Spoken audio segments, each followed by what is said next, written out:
Hey up. Hello. We're back, we're back, we're back. We're back, we're back, we're back.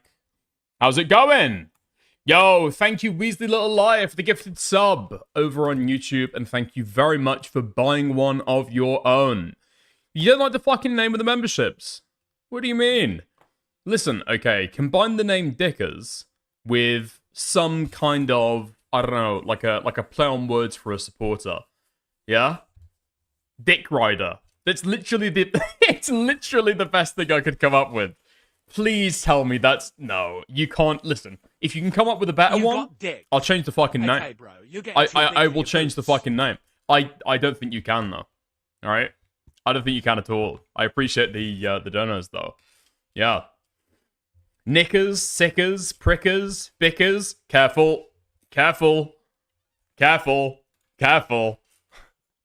I don't really call the Dick Rider. Can we call ourselves Dick Munchers? Yeah, okay. After the face doc that you were, or face reveal you did to me in DMs, that message makes a lot more sense, alright? People in chat might be slightly confused, but no, that actually sounds perfect. Yeah, that makes perfect sense to me. I already did the N one. Kick also removed it. Yeah, alright, well done. Good actually. Thank you, Eddie. Thank you. Fuck. Why are you tempting fate, dude? Kick auto moderation is so fucking good. Only problem is, okay? Only problem is that it doesn't work. Well, I probably shouldn't say this on stream, but I'm guessing, given the fact there's like 20 people here, who gives a fuck at start of stream, right? I'll let you in on a little secret, right? When Kick auto moderates a message on Kick's end, it actually sends through for like 0.01 seconds. So on my end, it still shows up. So you say that Kick deleted the one that you typed out with an N. I've still got it. I've still got it right here. I don't know. I literally don't even know how to fucking like improve that.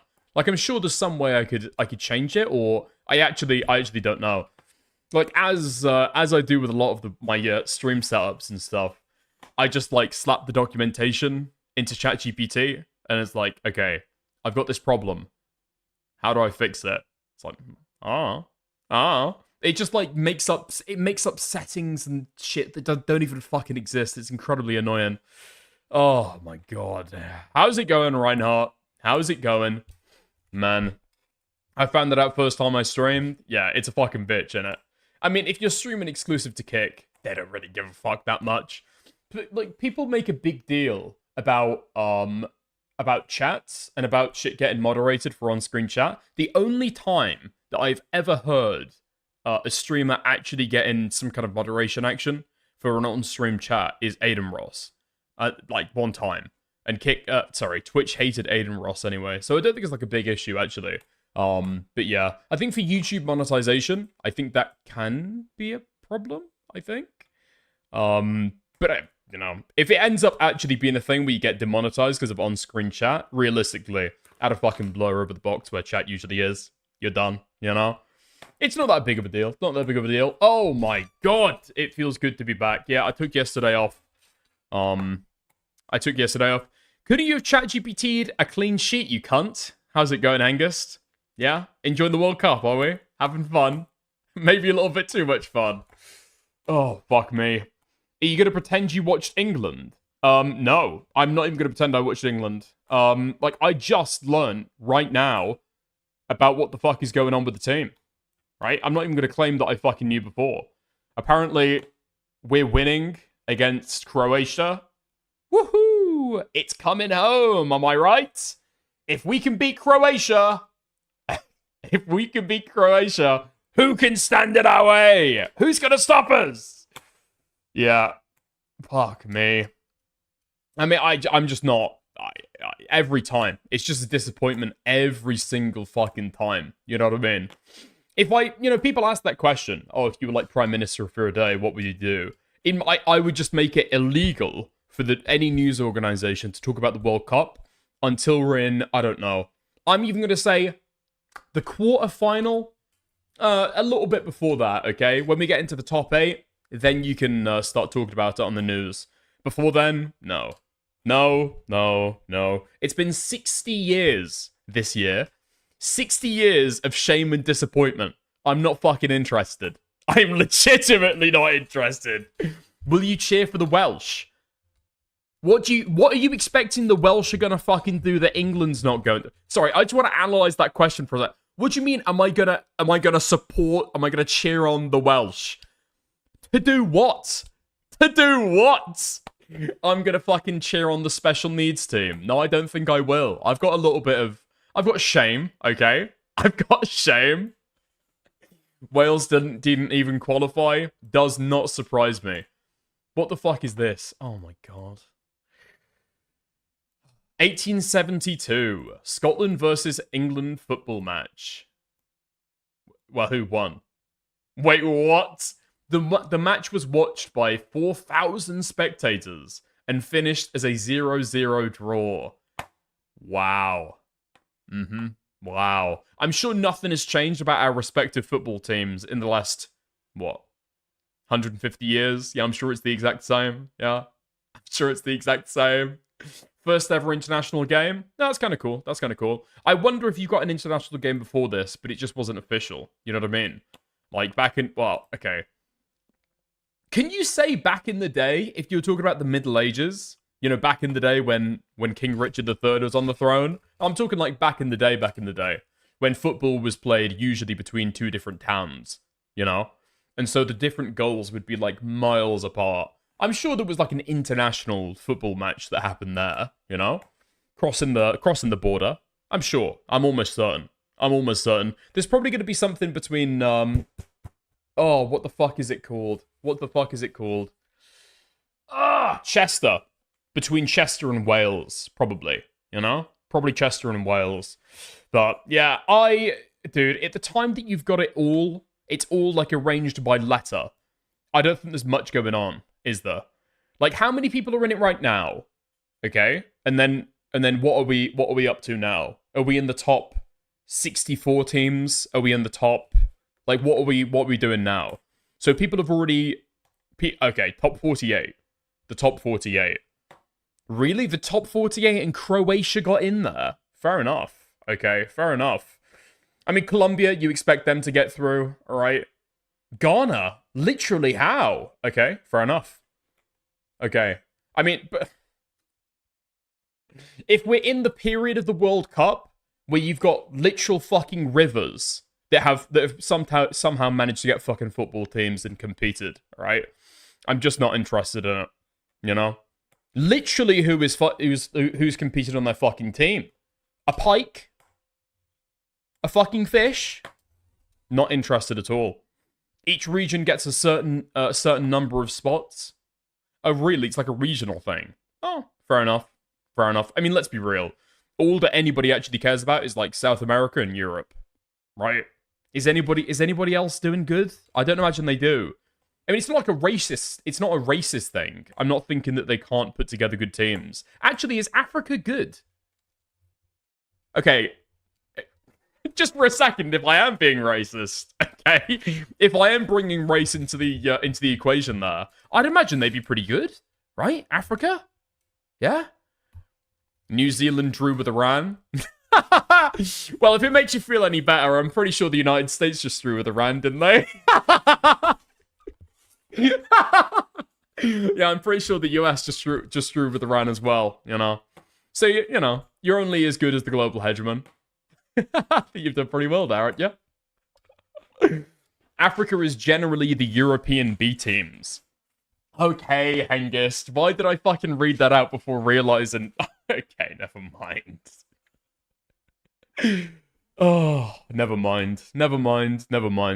A lot of good African players play for the European countries they move to. Wait, is that actually true? Wait. I thought the idea was that you went back to your home country and competed there. No, I thought that was the cope for why England always lost. Because our best players had gone back home to, to compete for their home teams. Okay, never mind then. No. Do you get to choose? That's interesting. Huh. If we're talking about it from an Anglo-Pigeon perspective, the England team is 90% African. Yeah, well, those are the people who are doing it the best, realistically. You know, it is what it is. Ethnic background or home country? Okay. So you can go back to your... No fucking way. Really?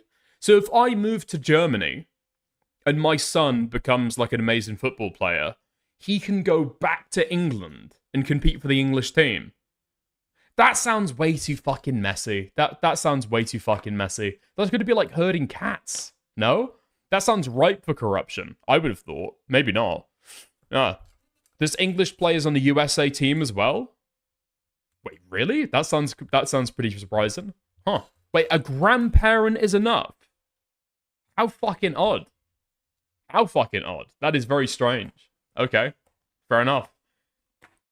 You get to do fucking, what's it called? What's the fucking, the joke's gone. Alright. The return to the Jewish homeland. It's not birthright citizenship, it's the fucking other one. You get to do Aliyah every 4 years, back to your ethnic heritage, to be able to compete racially for your, for your ancestral football team. Okay, interesting. Yeah, I can see why the Scots and the English are so into the fucking World Cup now. Yeah, I can kind of see that. We're talking about nationality for the World Cup. I mean, mainly about race, but you know, we could have that in there as well. We could have that in there as well. Wait, no, what? 2.99 again. Okay, literally, fuck you, people. Actually, fuck you, people. I hate the vast majority of you. Well, actually, that's not true. I just hate the person, the small group of people, whoever they are, when I go live, they decide to unsubscribe. We're fixing it again. All right. We're going back. Edit. Customization. That's right. Who can talk? Subscribers. Minimum 5 minutes. If you unsubscribe, it's the equivalent of a 5-minute timeout. Go fuck yourself. To be fair, most of the world tournaments have that dumb rule. Fair enough. Really? Oh, that's weird. Okay. That is very fucking weird, actually. That is very fucking weird. We're gonna do. Alright. Yeah, I was gonna stream yesterday, but unfortunately we're in a little bit of a drama drought. And so I spent a lot of time just, you know, kicking back, taking the day off, reading into the fucking SpaceX IPO and shit like that. It is actually pretty fucking interesting if you can get into it. I am convinced that something weird is going on there. It just seems really fucking... It seems very fucking sketchy, the way that all of that is happening. Yeah? You need to make the drama for us. I'll try, okay? I will sincerely try. Yo! Anyone want to talk about the stock market drama right now? The stock market drama is crazy right now. No, it actually is pretty fucking interesting, but we'll have to see. There's just so many fucking weird things that have happened with it, you know? I was watching X Propaganda on YouTube Shorts. Oh, what, for X the company? Yeah. I mean, in my opinion, with... No, actually, I will stand a little bit firm on this, okay? I will stand a little bit firm, although it is just my opinion, and obviously not financial advice. I just feel like a lot of the valuation currently on SpaceX is like built around the myth of Elon Musk, you know? That's it. I think that's it. Because apparently, from what I've seen at least, like the earning projections in the IPO says that at some point SpaceX is going to take up like a quarter of the global GDP in some time in the future, which sounds super fucking insane. Completely fucking insane. Like I don't even... Okay, I'm not a big fucking macro econ guy, okay? But what exactly is going to have to happen with the entire world economy to be able to support, like, a single fucking company? I actually don't know. Like, if Elon Musk starts rolling into fucking third world countries with death squads and forcing those countries at, like, gunpoint to, like, give him a fucking dividend, or, like, I don't know, pay some kind of fucking levy to him, then I can imagine it. Mining asteroids. Where? Mining asteroids where? Where's the closest asteroid? The furthest that we have sent a manned mission to is the fucking moon. That's the furthest that we've got. How far out are you gonna have to go for asteroids? Unless, I don't know, helium-3 has got 10 times more, valuable since I last checked. I just don't know. I actually don't know how. Oh, yeah, fucking dipshit. The space stickers. Where's asteroids? It's in space. Go fuck yourself. How about you go fuck yourself? How's it going, Empathy Enjoyer? Yeah. I mean, there's a little bit of drama there. Listen, tell me if I'm wrong. All the people who would tell me if I'm wrong are currently off watching Queeman. But, right? I'm pretty sure from the bits and pieces that I had a gander, from what I saw of Dioreo's coverage, it seemed relatively fair. No? Tell me if I'm wrong. I literally watched maybe about like 3 minutes, but, Dioreo's hitting on. Don't agree with the lawsuits. Impossible to tell if Ida was being sincere in his statement. I think he took like a small deviation to go and take shots at Anissa. Wrong. Weasel Little Liar says, Caught Queeman jerking his peanut to cat mating videos. Okay, that's not the one that I should have read. Wait, what? I'm pretty sure it was everything that I saw was relatively fair. I mean, if people disagree, people disagree. David has called me twice. Okay, David, welcome to the stream. How's it going? Hey. So, my chat, we've been debating this.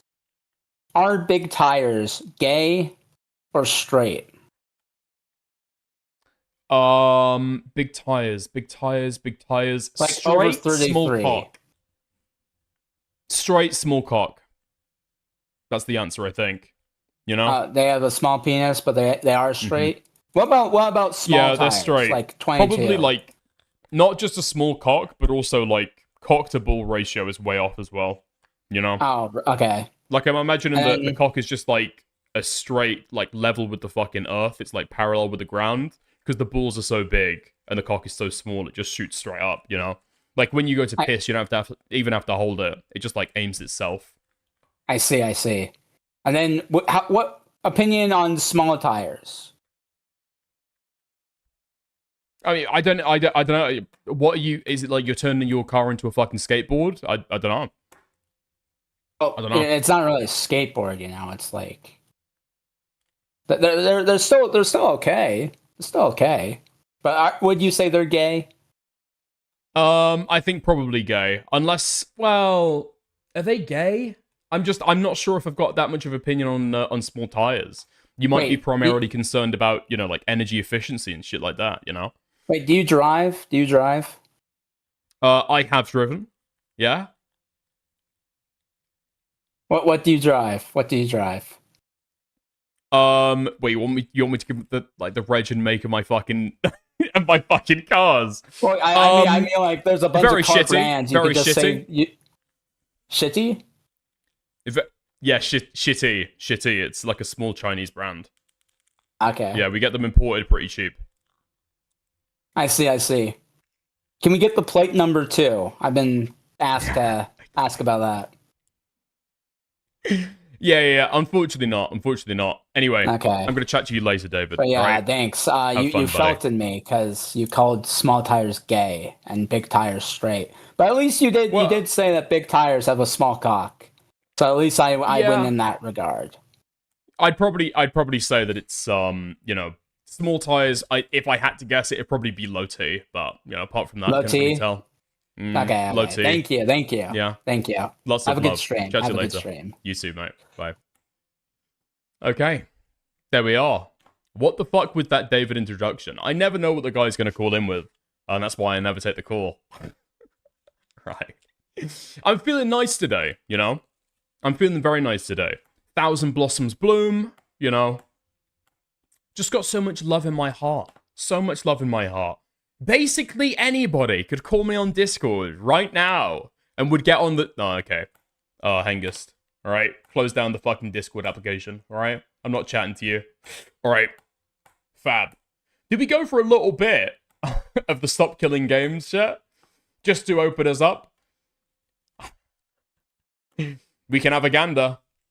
Alright, we can have a look.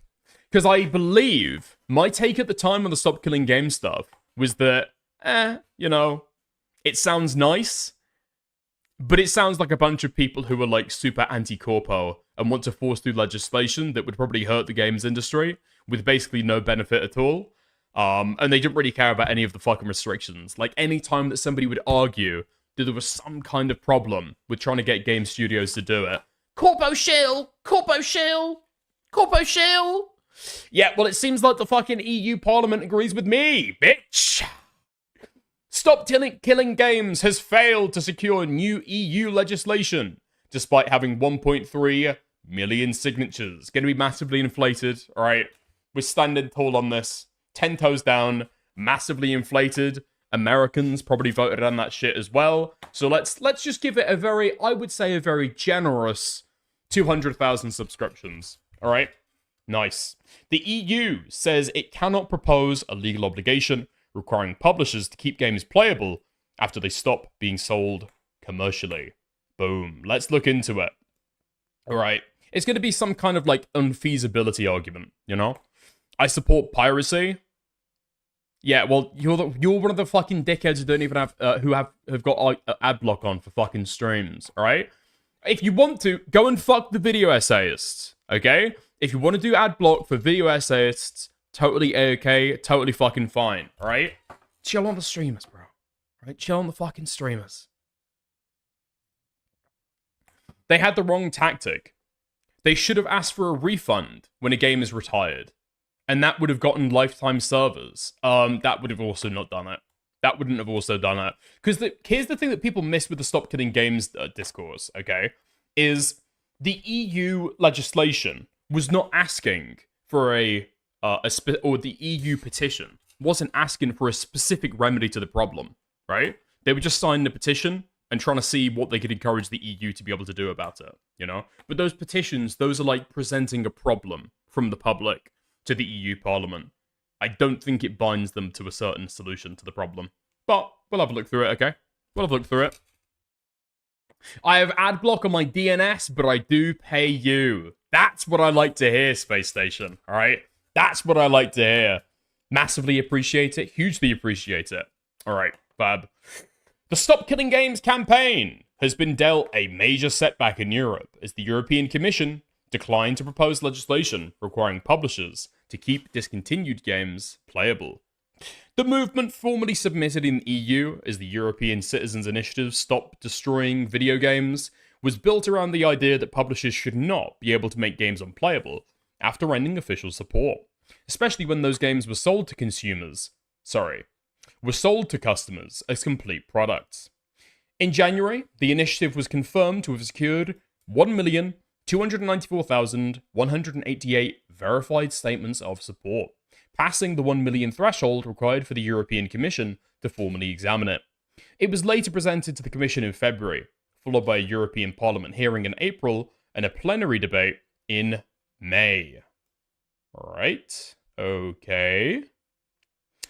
EU rejects Stop Killing Games' key demand. In its official response, on June 16th, the Commission said it cannot propose a legal obligation requiring publishers to keep games playable after they stop being sold commercially. Instead, the Commission said it will begin discussions by the end of 2026 with the video game industry and consumer representatives to draft an industry code of conduct for managing games at the end of their life cycle. Wait, okay, so instead of pushing through legislation, what they've done instead is they're making a code of conduct that's like, what, non-binding? What would the terms of that be? I'm not sure what the terms of that would fucking be. Because you can, unless they get certain benefits in terms of like taxation or tax credits or something like that, I actually don't know what the fucking, what the deal would be there. Like, if a company signs on to that code of conduct, what's their incentive for carrying on with it, you know? Not like splitting from it and saying, fuck you, we're not doing shit. Is it really just negative press? Is that the incentive on the other side? The Commission's full communication that a legal obligation to keep games playable, as requested by the initiative, quote, would not be proportionate. It cited concerns about intellectual property rights, confidential business information, publisher costs, and potential cybersecurity or safety risks once games are no longer supported. That's an interesting one. If you think about the objections that were given at the time, you have what? Intellectual property rights? That wasn't really a big talking point. Confidential business information? That was. Nobody talks about publisher costs. And then potential cybersecurity or safety risks, which games are no longer supported. Yeah, I mean, nobody wants to say it, right? Nobody wants to be the corpo shill who says it. Like, actually, I don't think this is going to be a very effective legislation. This doesn't take into account the publisher costs at all, guys. Not at all. But no, it is kind of true for this stuff to be pushed through. Like, Europe does not want to, the EU does not want to kill its fucking video games industry. You know? If Europe is, like, putting forward this legislation, and then Asia isn't, and then neither is North America, the EU can have some kind of, I guess, influence on games markets, right? But distributors don't need to bring it into the European market, I guess. So stuff like Stellar Blade probably wouldn't, because there's like a huge associated cost with it, you know? I don't know. I don't know how all the economics would work there, but yeah. The code of conduct could include more transparent storefront labeling about possible game discontinuation, along with more partnerships between publishers and cultural heritage institutions to preserve games. All right, that's interesting. Right, so it wouldn't be available at large, but the idea would be that it would be cultural heritage institutions that could preserve games.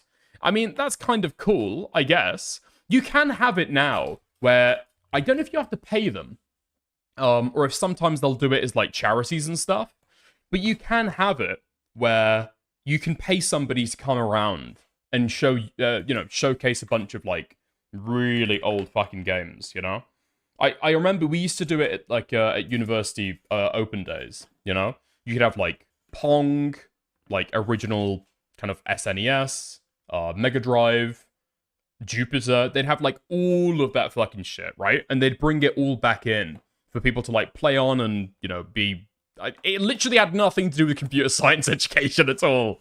But it's just some, like, fun interactive experience for people to come and fuck about with for, like, half an hour, you know? I thought forcing a game to host infinitely was explicitly not part of Ross's initiative. Ultimately, Ross doesn't get to decide what prescription was there, right? The EU Commission gets to. That's, like, the end of the day, you know? Because he can argue and debate back and forth with private software about what would be a good solution or what he'd be pushing for, but none of it's binding at all. And nobody's going to listen to Ross about what he does and doesn't want. Maybe they'd listen to it as like some kind of informative thing about, oh, well, as a consumer rights advocate, you know, this is what I'd ask for. But none of it's going to be fucking binding. Maybe he can be like an ideas guy, but it's not like that's going to be the be-all, end-all, you know? It mentions university every stream equals rich. What the fuck? Okay, fuck you. Never mind. In the UK? Are you sure? Okay. Alright. I do kind of like that. I do kind of like that, you know? Because I think that is the problem that a lot of people kind of saw past. Because it would be really, really nice to be able to get, like, video games that you paid for with, like, some kind of DRM or, like, online thing, to be able to pay them forever. But, you know, it's possible that a lawmaker looks at that and thinks, you're asking for a solution on the end? Maybe we need a solution on the sales, right? To inform consumers of exactly what they're buying into. Because if consumers didn't buy these kind of games, it just wouldn't be an issue, you know? Or knew what they were getting into when they bought the fucking games. Also, you can say Piracy W. These aren't the kind of games usually that you're going to be able to pirate, right? That's not the kind of games that they're talking about here. So, for example, if Fortnite dropped to fucking 50 players tomorrow, it would probably close. Epic would probably fucking close it, right? And it doesn't fucking matter if you've got tens of thousands of dollars in cosmetics and stuff like that. The game is gone, and your money is fucking burned, you know? But what are you gonna do? Fucking pirate Fortnite? You can't pirate Fortnite.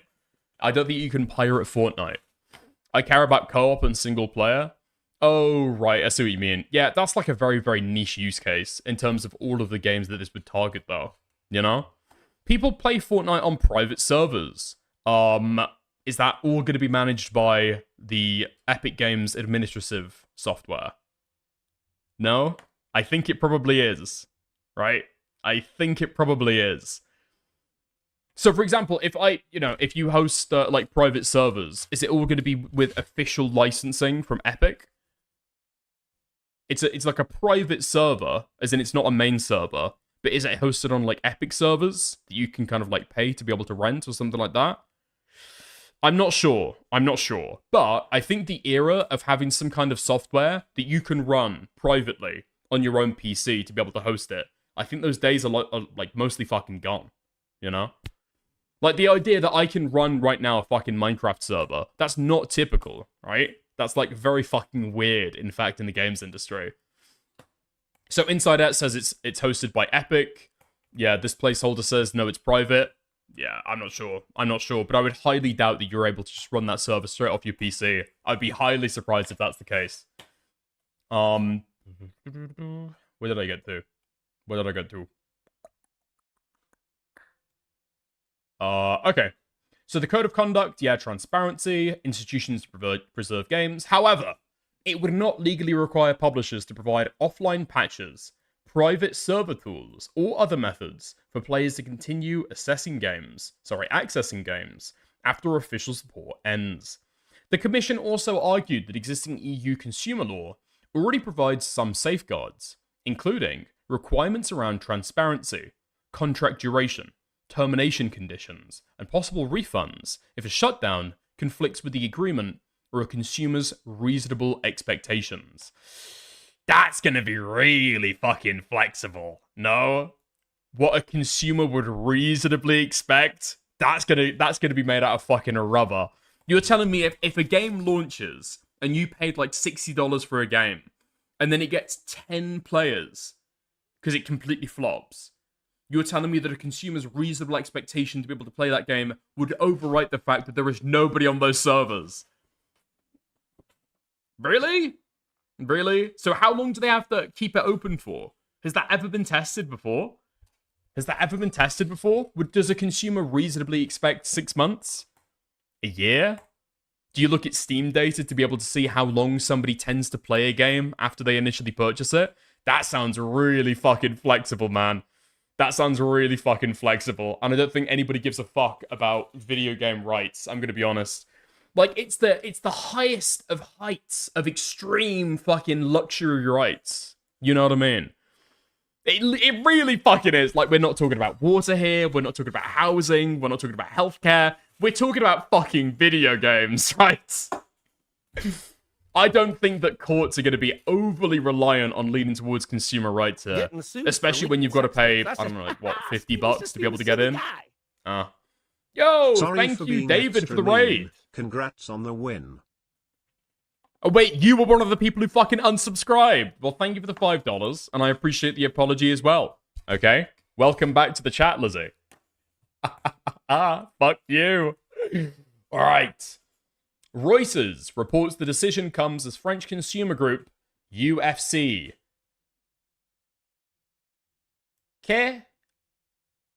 Quasir continues legal action against Ubisoft over The Crew, which became permanently unemployable after its servers were shut down. Ubisoft has argued players bought limited access rather than full ownership, while the consumer group alleges players were misled over how long the game would remain available. While the Stop Killing Games campaign succeeded in forcing the issue into EU institutions, the Commission's response falls short of its central demand. Well, it's not really that it falls short. It rejected its fucking demand. What are you talking about?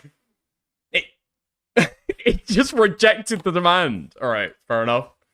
I mean, that's like saying, I don't know, it's like saying that, Jimmy Savile fell short of fully appreciating consent. But he just didn't, did he? What the fuck do you mean fell short? All right, nice. Ubisoft has argued players bought... Oh, no, we already read that. Nice. While the Stop Killing Games campaign... For supporters, the outcome means publishers are not currently facing a new EU-wide legal requirement to keep purchased games playable once support ends. Alright, Stop Killing Games says the fight will not be the end. Despite the setbacks, Stop Killing Games has said that it is not ending its push for legislation. In a response published after the Commission's decision, the official Stop Killing Games account said the outcome was not unexpected and claims the campaign had already prepared for the result. The group said it's now pushing for members of the European Parliament to amend Stop Killing Games into the Digital Fairness Act instead. Huh? Okay. Interesting. So the European Commission denied the request, but now you think you're going to be able to convince the EU Parliament to be able to amend a law, to vote to amend a law to force it in there. What? I don't think that's how that shit's going to work. Is it? I don't really think so. Okay, bro. Very, very suspicious of that. What does that even mean? Shirt by far. I appreciate that. Thank you very much. Dickers, did you see Rosanna Pansino breaking her fucking jaw? Yes, I did see Rosanna Pansino breaking her fucking jaw. Mr. Beast sends his regards. What do you expect me to fucking say about that? Like she got a fat fucking face. Okay, right, nice. Yes, I don't know. I saw that shit trended on Twitter, but I couldn't really think of anything to say about it. So I was like, you know, what are you gonna do? Literally, what are you gonna do? Oh, she broke her jaw on my dick. Yeah, nice one, my orca. We appreciate it. We appreciate it. Stop asking me to nondescriptively show her bruise, because I know as soon as I show you, as soon as I show you her fucking battered jaw, you're gonna go, wrong bruise, wrong bruise. I can see you from a mile away, Hankus. Don't even try it, mate. I know what you're trying to set up. Do you think she was in pain with a broken jaw? Yes, I imagine it was in excruciating pain. Is that the commentary you want? Is that actually what you want me to... You want me to spend the next half an hour describing in detail the torrid affair that Rosanna Pansino went through, breaking her fucking jaw on a jet ski, probably having to slowly swim back to fucking... slowly swim back to fucking shore with a fucking jaw hanging off. Like drinking all the fucking seawater as the wave crashed over her, trying to go back to... Come on! I'm out! This is Mr. Beast's fault! I know it! I know it's Mr. Beast's fault! Cause you to me! Yeah? Okay, fuck it. I spent 5 minutes of it, that's all you're gonna fucking get. Yeah, Rosanna Pansino broke her fucking jaw. Nice. Alright. Let's get back to this. All right, we're nearly at the end. We can lock in for just a little bit longer. We can move on without the commission and their non-decision, the group said, referencing earlier comments from Accursed Farms creator Ross Scott. All right. No, thank you. The response echoes comments by the account on June 13th, when it said the commission's decision would not be the end, and pointed to progress in both California and the European Parliament. I don't know about that. I don't know. Listen, we're gonna see how it fucking goes. If there is gonna be any state in the US that is gonna make terrible fucking legislation built off an overprotection for consumer rights that might destroy the fucking games industry, it probably will be California. Let's be fucking honest, okay? Maybe you've got a better fucking argument there. Although, actually, I'm thinking about it. California, it does love consumer rights, and it does hate big corpos. But the only thing that it loves more than human rights and big corpos is Silicon Valley. I don't know if it would want to put that in fucking jeopardy. You know? You do realize that destroying the games industry is a good thing, right? What the fuck do you mean? Do you not like games? Do you not like playing games? What do you mean? No, California is going to be way too fucking afraid to destroy the industry, surely. Alright. We're in a position to pass legislation on this, even without the Commission's blessing. Stop Killing Games said at the time. EU legislation should be going through, either way. The campaign also argued that it was in a better position than ever to win, adding that the supporters should thank the Commission for ensuring the movement did not rest on our laurels. That means the EU response is a major blow to the campaign's original European Citizens Initiative, but not necessarily the end of Stop Killing Games' broader efforts. The focus now appears to be shifting away from direct Commission action and towards influencing upcoming EU digital consumer legislation. Alright, prediction, it's probably gonna go fucking nowhere. It's just probably gonna go fucking nowhere, innit? Let's be honest. I don't know. Like, it was a cool idea for a time. If companies advertised this stuff better, it would probably be better. You know? And it seems like the French were already having a pop at seeing if they can sue the Crew developers. Did anybody actually give a fuck about the Crew? I don't know. It feels like a story that I missed because I'm not constantly on Reddit. You know? That feels like about the end of it. Not really sure. I'm not really that interested in seeing how it fucking goes. Because you just know that the game that you'd get at the end would be total fucking dog shit. It would be total fucking dog shit. Like, I think Ross Scott was talking about, oh, well, just if it's like walking around the map, that would be okay, would it? Are we actually interested in that? Are we actually interested in that? I don't think we fucking are. I don't think anybody gives a fuck about that. I'm gonna be honest. Just Ross and a handful sillies? Yeah, probably. Yeah, probably. I don't really get that fired up about it. And a lot of those guys are just too fucking annoying to be taken seriously. It's just, unfortunately for that movement, it is just a lot funnier to laugh at them. There's a lot of corpo cocksucker low IQ here. Actually, I'm corpo cocksucker high IQ. Thank you very much. It takes a very high IQ to understand corpo cocksucking, actually. Yeah, created a perpetual fucking waiting room. Yeah, exactly. Exactly. You know? It's like you're trying to emulate Hasan streams and all you end up with is Mike from PA, you know? What a horrible fucking reality you end up in. The worst part about Stop Killing Games is ultimately there were no examples of this actually happening. Successfully. Yeah. And the way that legislation would be, like, interpreted, it could probably go, like, a million different ways. You know? That's the reality. Yeah. Or you've got, like, insanely fucking long queues. Like, do you actually have a right? I don't think so. I don't think so. At Dickers. Inbox. Alright, is this just the new fucking trash art for this shirt? This shirt is fine. What do you mean? This shirt is fine. Okay. Okay. Nice. This one was better. Yeah? I like this one. Oh, fuck. Did I just close my... I just closed my fucking Discord, didn't I? Alright. Nice stuff. No, I like that one. That one was good.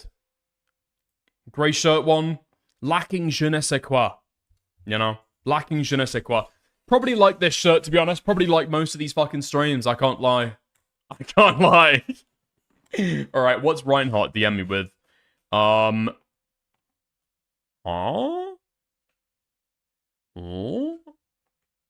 Oh. Yeah, okay. Wait, do people really want to cover the fucking, the flesh simulator drama? I mean, it just seems, like, totally deranged. And at this point, I'm too scared to get into it.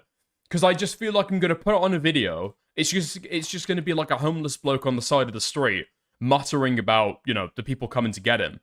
And then people...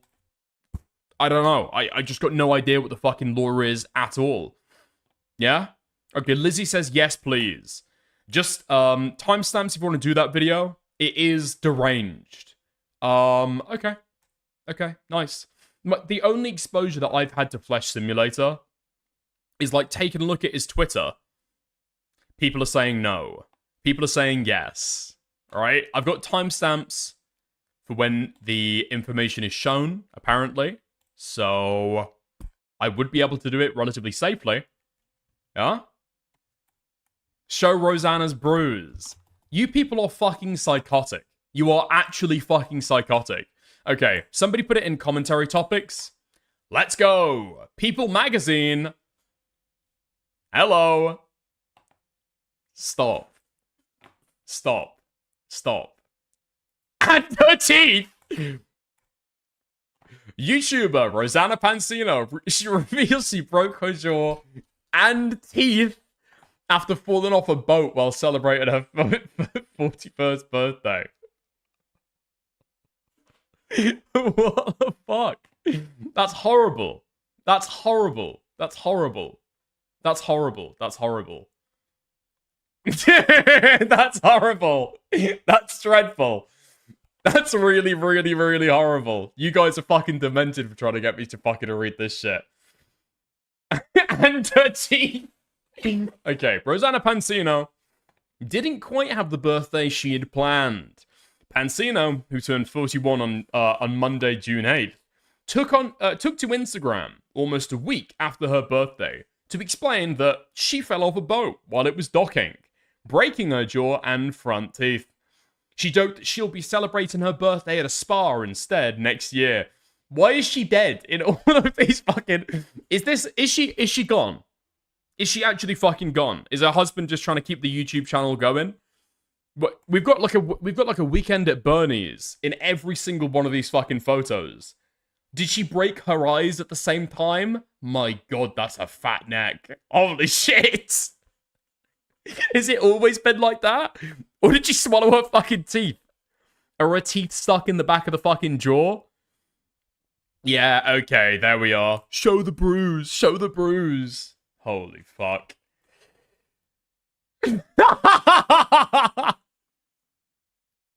Why are we showing all these fucking images?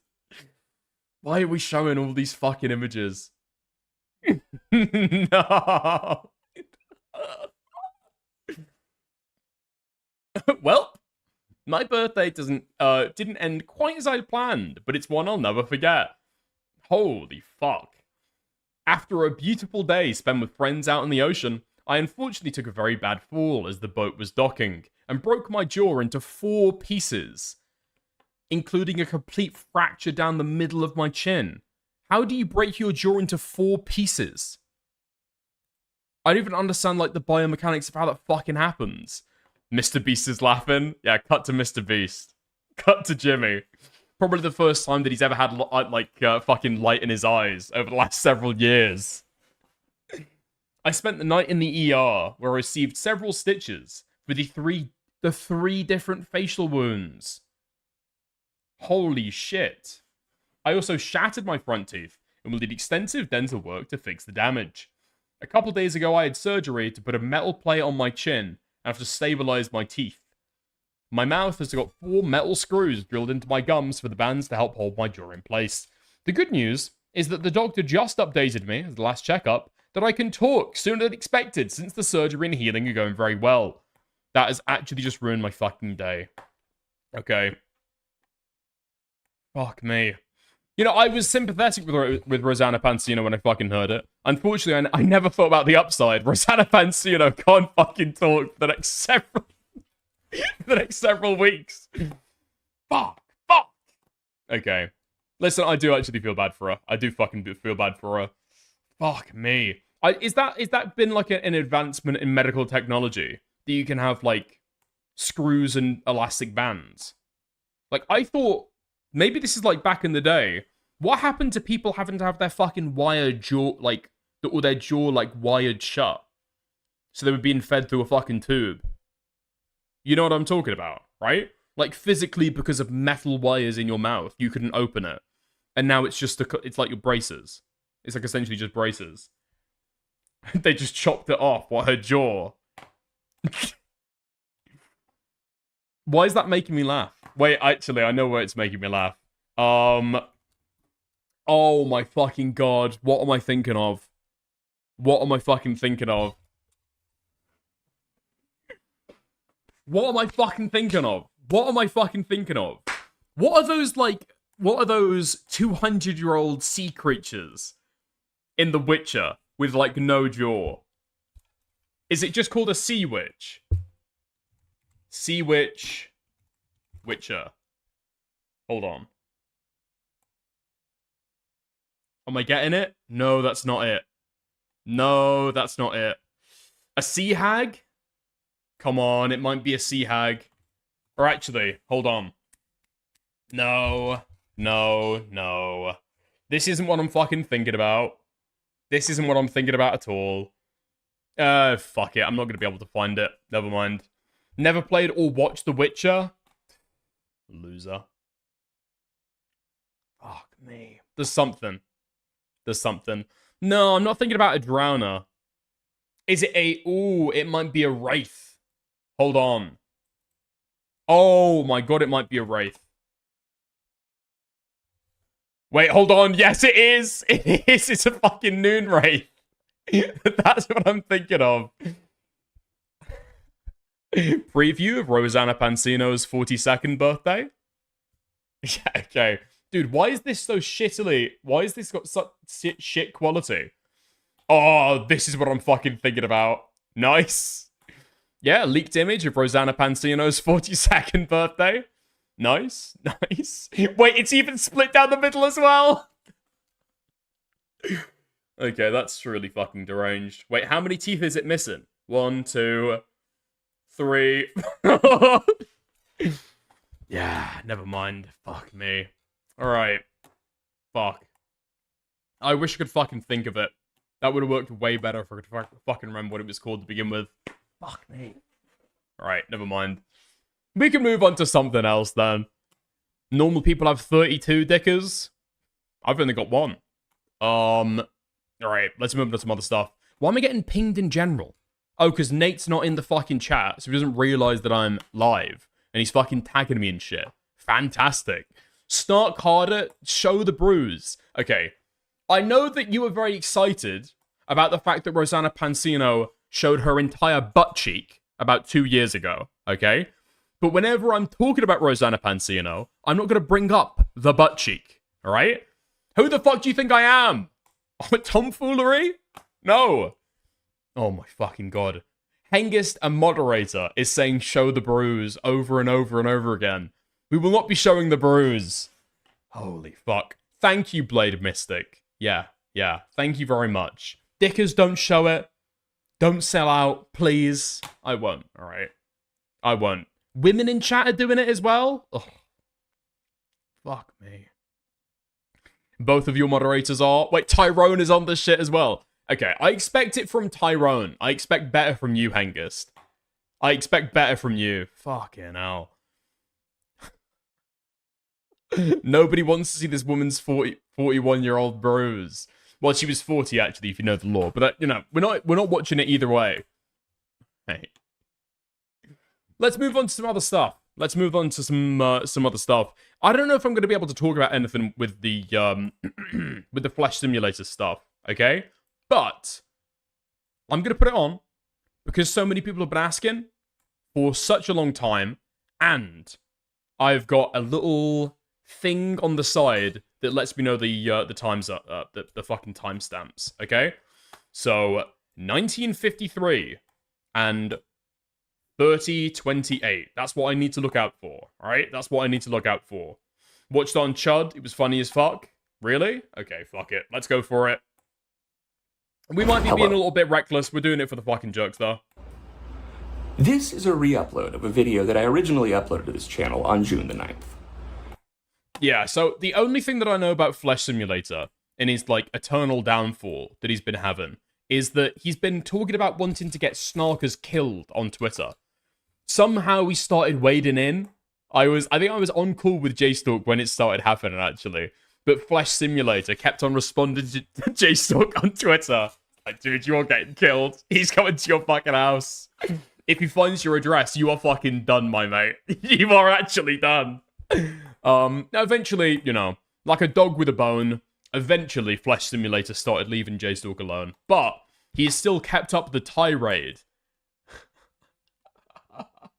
He's still kept up the tirade against the snarkers, and in fact, wants them all dead. This video was mass reported and taken down by the same group of people which the video discusses. Namely, Maoist Landlord, aka Noah Gabriel Strickler, Westside Tyler, aka... What the fuck?!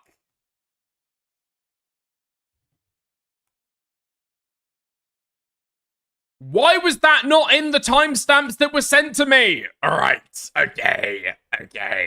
We're muting the desktop audio.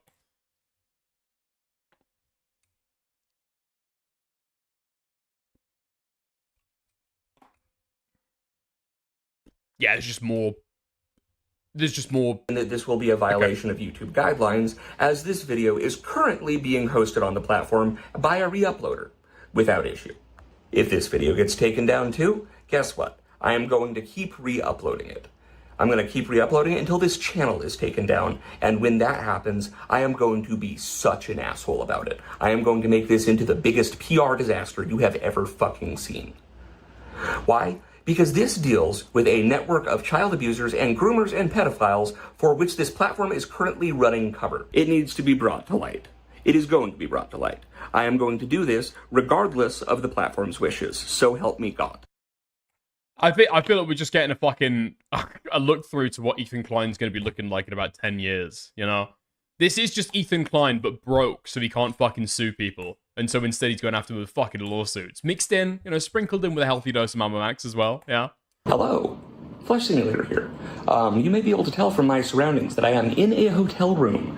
Why am I in a hotel room? Well, we'll get to that. You want a conspiracy video about a network of pedophiles? Well, here you go. Even his fucking ears are strange. Like, I watched an AI-generated video earlier about how animals see humans.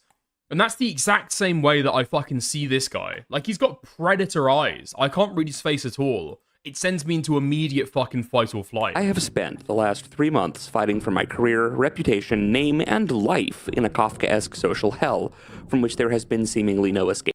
Yes, this is what I was fucking thinking about. It's AI generated, alright? Don't fucking If you have a judge me that dog or a much. cat at home, you are incredibly used to a specific daily interaction.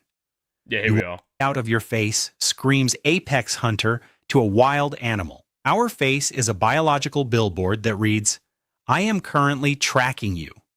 The terror of the smile now.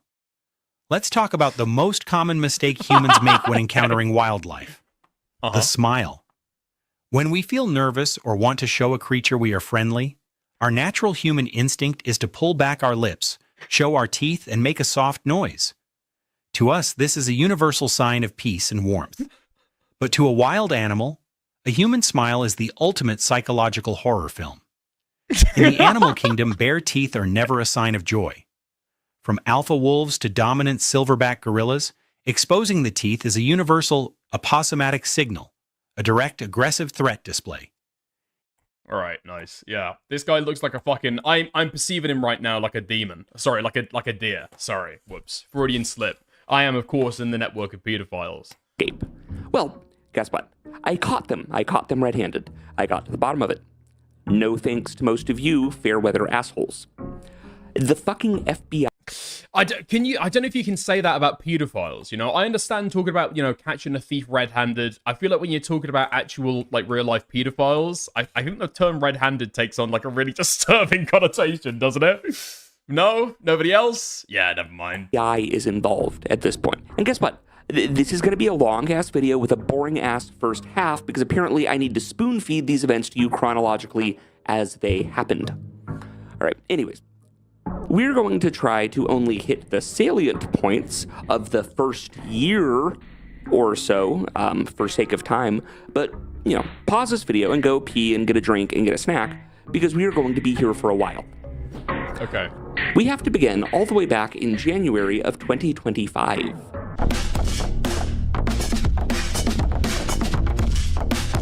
All right. So we're skipping the section that I originally had written, which was a just absolutely interminable point-by-point of the full year leading up to all of this, and the inciting SpongeBob GIF incident. All right, really all... The SpongeBob GIF incident. Can somebody explain that to me? I've got no fucking clue what... literally...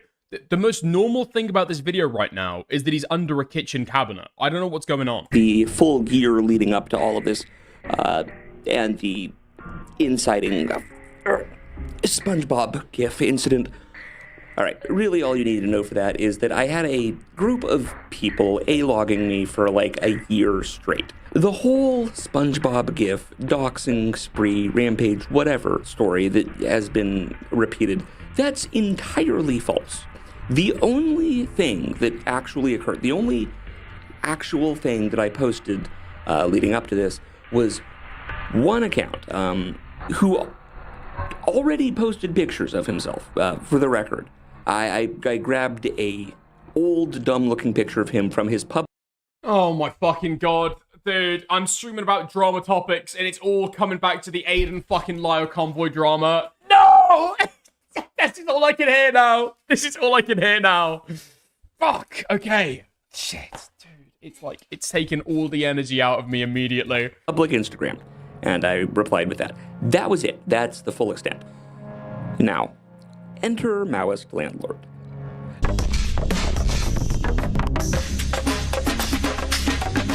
The next day, following this, a Maoist Landlord, aka @Eigenkirkbot, nice name, a serial doxer responsible for multi-month-long harassment campaigns against Eigenrobot and Captive Dreamer, as well as fun little jokes like repeatedly telling people to kill the president, which, it's a big no-no. They don't like it when you do that. Wait, what did he even say? Hold on. Campaigns against Eigenrobot. Whoa! What the fuck? A serial doxer. What the Eigenrobot is a disingenuous pseudo-intellectual piece of shit who lives at beep, and his phone number is beep. Do with this information what you will. Responsible for multi-month-long harassment campaigns against Eigenrobot and Captive Dreamer, as well as fun little jokes like easy layup here for round 2. Let's go, people. Repeatedly telling people to kill the president, which... Wait, this seems like a different account. And Captive Dreamer, as well as fun little jokes like... Maoist Landlord. And it's Throat Hole CK. That's a different person, no? Repeatedly telling people to kill the president, which, it's a big no-no. They don't like it when you do that. Turns up and starts spending all day long telling people that I have relapsed on benzos, as well as daring me to dox him and betting that I can't, and then going, look, guys, he doesn't know how to do it. Just a very annoying individual. I get irritated enough with him to tell him that, fine, I'm not actually going to dox you to everyone, but I am going to figure out who you are and prove it to you. And, he responds by taking this post and spamming it with he adds emojis to it and spams it as copy pasta like 100 times. Okay. Right, so this guy's, the last 6 months of his life has been spent, coping over fucking Twitter trolls? Nice. I don't even know why you've got that energy to go and fucking, beef with these people. I actually don't understand. Sure, Twitter people can be fucking annoying if you think they're there to just, fucking rage bait you, or just fucking block them. No? Just fucking block them. I don't understand. Seething over emojis, dude, can somebody tell Kathy to fucking stay away from this guy? I'm already foreseeing bad things. Really, really irritating. Now, a Maoist Landlord is such an ass that multiple other people at this point began trying to dox him. He's really being a dickhead. Nobody likes this man. Now, the relevant bit here is that basically just from scrolling back chronologically through his timeline, me and multiple other people reach a post with his old handle in it at roughly the same time. There is also a Letterboxd account with this handle. It is linked to the Spotify page for his music project. I check the credits, boom, game, set, match. Now, while all this is going on, I miss a post from him stating that he receives a DM from an account that claims to be representing a group that says they have 3 generations of my family's information, and he's threatening to release it. Now, this would have been useful to see when it came out. There's no way this shit is real, right? I'm listening to this stuff, and I'm like, there's no way it's actually real. You've got 3 generations of somebody's docs information. That is a crazy amount of digging you need to do for that. Wait, it is real. They've got Granny's docs. They've got Granny's docs as well. But dude, when you've got your fucking when somebody's got your grandparents' docs, that's when you need to really start fucking sweating, because God knows what your granddad is doing on fucking Pornhub. You know what I mean? As soon as you got linked back to all of his accounts, it's actually time to start sweating. I did not see this.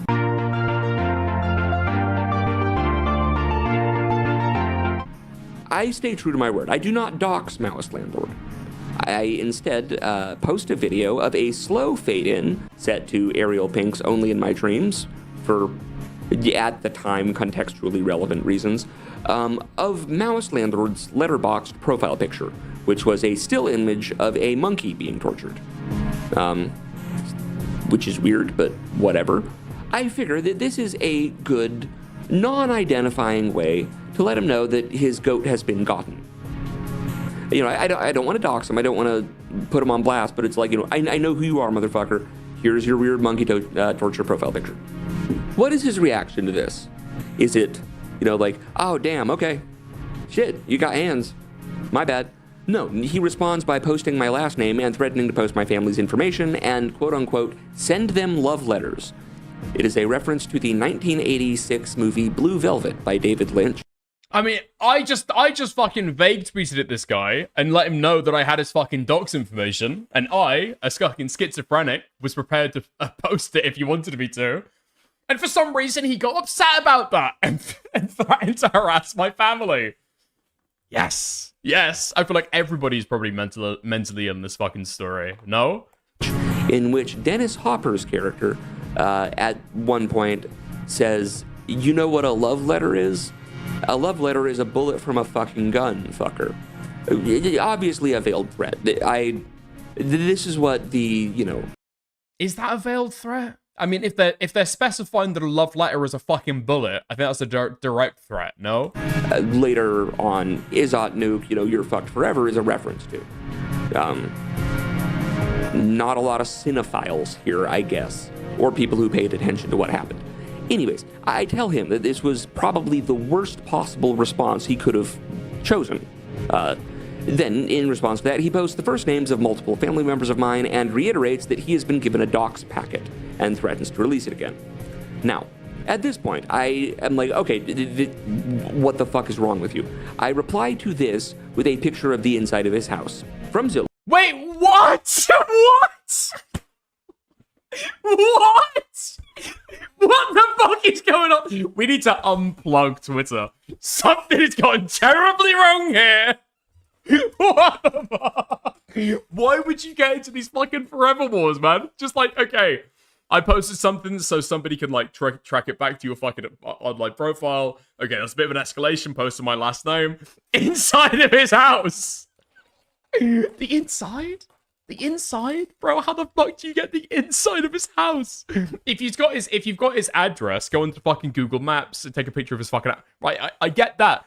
Inside. That's fucking crazy. Hello. Saying, like, you realize that I know who you are, right? You asshole. Like, I still haven't posted your info yet, but I have it. By this time, more people have cracked Maoist's terrible OPSEC and have begun posting pictures of him. He replies to me with a photo of my grandparents from their Facebook page, which was limited to friends of friends. This is a point that will become relevant later. In response to this, I post his LinkedIn headshot that has already started circulating independently and tell him that he really ought to quit now, considering that he is a serial doxer with lots of enemies and he himself is on the precipice of getting doxed. He doubles down. I try to call him on the phone. No response. I say, fuck it. I have, if anything, been trying to prevent others from doxing you more than they already have, both due to ethics and because it is illegal to do. I am really beginning to lose patience with trying to protect you from your own stupidity, after you literally begged for people to try and figure out who you were, and then started crashing out over lost Izzat. Huh? Oh, when they did, and started committing Class 1 misdemeanors. He doubles down. Wait, really? Oh my god, he's still making threats. This is sick. Picture emoji. Anyway, which one of us is a public figure? I try to call him on the phone. No response. I say fuck it and go to bed. This was the first night of this. I wake up around 10. I mean, the difficult thing here is that as soon as you start, like, posting dox information about each other, I'm not really sure. There are levels to doxing, okay? There are probably levels to doxing. So, for example, if me and Aiden got into some kind of fucking forever war, right? I post his surname, he posts my full name, and my address, and my blood type, right? That's probably a little bit excessive. He's, like, escalated that. But I mean, like, as soon as you dox somebody, you've opened the fucking lid. You know? The best you can say is that both people are bad, but it's like, I don't know. I don't know if you can say much more than that, you know? 10 a.m. the next morning. Not only has Maoist continued posting my information and family's photos, but he also got Hasan Piker's Twitch mod, Justin Colucci, aka Jake Chinatown, in on it, amplifying the info massively. Now, at this point, I deem it necessary to contact Maoist's mother, with whom he lives, to get her to knock some sense into her goddamn son. Because I am unable to call Maoist, because he is ducking my phone calls, I call her. I tell her that her son is a serial doxer, and if he does not stop posting my information and photos of my family, I am going to fucking sue him. She says her precious baby boy would never do that. I hang up. I text her the screenshots and proof of this. Now, Maoist instantly stops posting, presumably due to his mom super yelling at him. I tell everyone who follows me to stand down and to stop circulating any of his information, you know, whatever. Basically, just not to post anything, just ignore him and move on. Let's let this sleeping dog lie, whatever. I immediately, like, as soon as, you know, he stops posting, I'm just like, all right, guys, come on, drop it. Attention simulators. Effective immediately. We are now completely forgetting about Icon Kirkbot / Maoist Landlord. Unless, for some reason, he returns. That means no more posting pictures of him, his name, his family, nothing. This can hopefully be put to rest. What do you mean if for some reason he returns? But surely, wait, what do you mean? So he can never tweet ever again under that identity? Or you gotta dox him forever? That's fucking crazy, no? Okay, these people are, I think, unreasonable. I think these people are maybe possibly slightly deranged. This is an idiot. Now, at this point, I turn my attention to Jake Chinatown, who is the person I am primarily mad at. Ah, of course, you know. You've moved on, you've done the fucking, you've done the blitzkrieg against one guy, and then you move on to the next one and start doxing him. Of course. Why are you opening new fucking fronts? You don't think the guy previously is going to forward all of that information to Jake Chinatown? At this point. I hatch a plot to pull off a great 4D chess plan. I upload an encrypted text file with... Literally, okay, Jake Chinatown is a little bit fucking psychotic and retweets some crazy fucking stuff, okay? I'm not familiar with him ever fucking doxing somebody, though. Tell me if I'm fucking sweeping. I'm just not aware of that at all. The password he is read for an amazing reason. This text file details my plans with the Izot nuke video. The idea here is that if I can get enough people to pretend that the weird, kind of lame, pointless gotcha of the Izot loss counter is some sort of devastating blow to Hasan, the pure pointlessness and just complete lack of effect being treated as like this grave social blowback will eventually goad him into crashing out on stream over his Izot, and I think that would be really funny. Following this, a couple of things happen kind of simultaneously.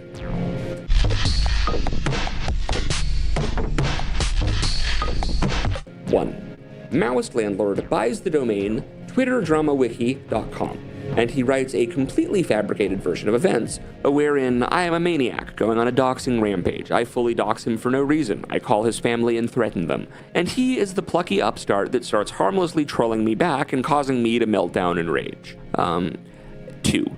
This video is used by a guy named Westside Tyler, a left-wing-ish drama slop tuber whose whole thing is basically doxing and bullying other creators.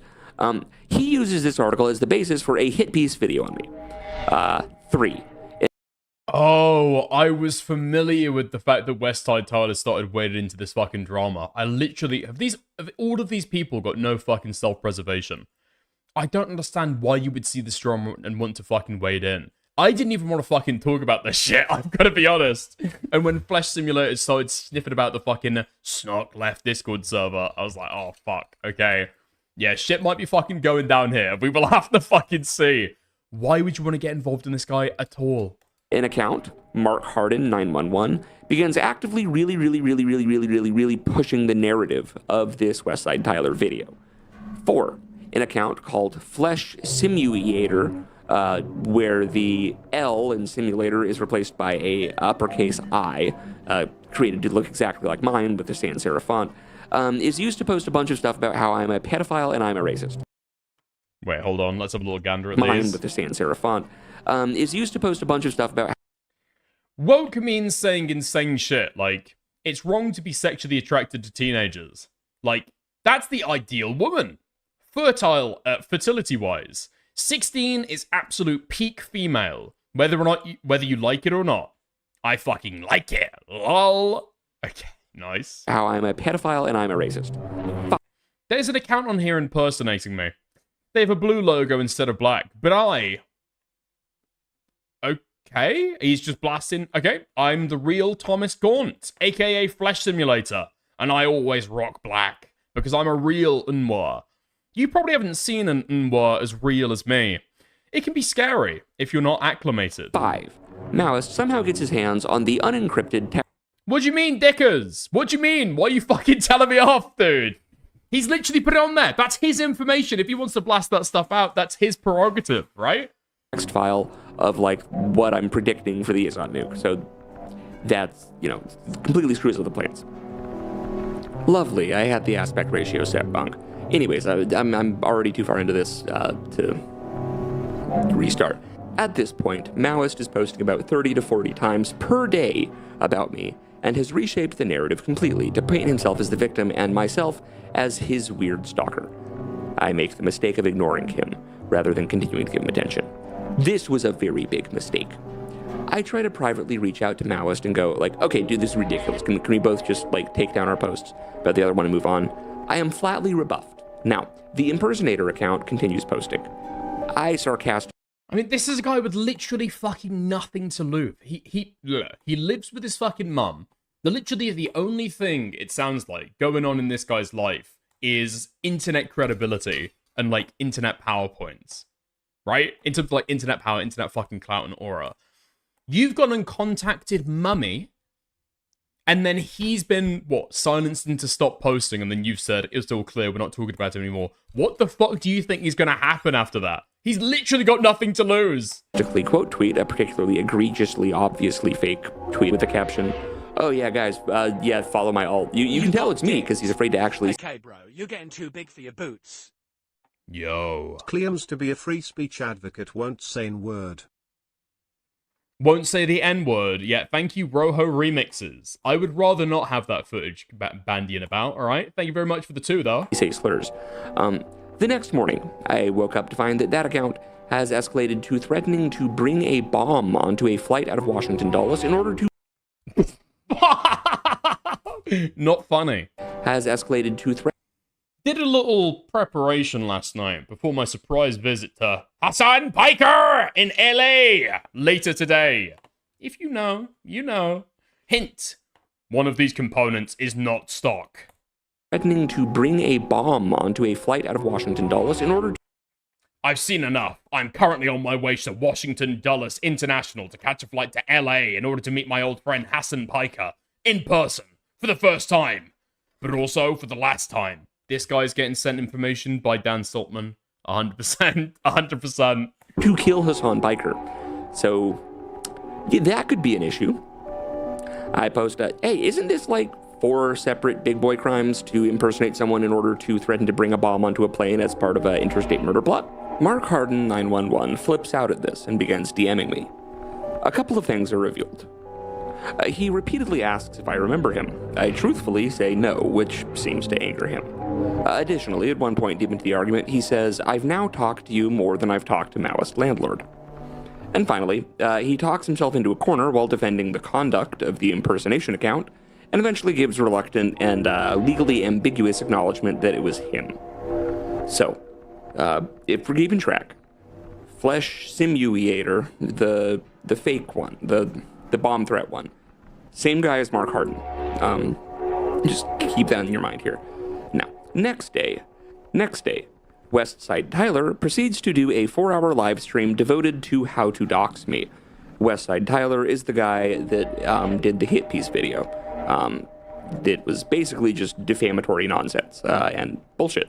I, following the live stream, release a shitpost diss track about Westside Tyler being cartoonishly enjoyed in jail. Now, perhaps this was unnecessary. It was, however, very funny. Wait, hold on. Do we have access to that diss track? Can we still find it? Is this, well, I mean, first question, I guess, is this guy still on Twitter? Flesh Simulator. Let's see if we can find that.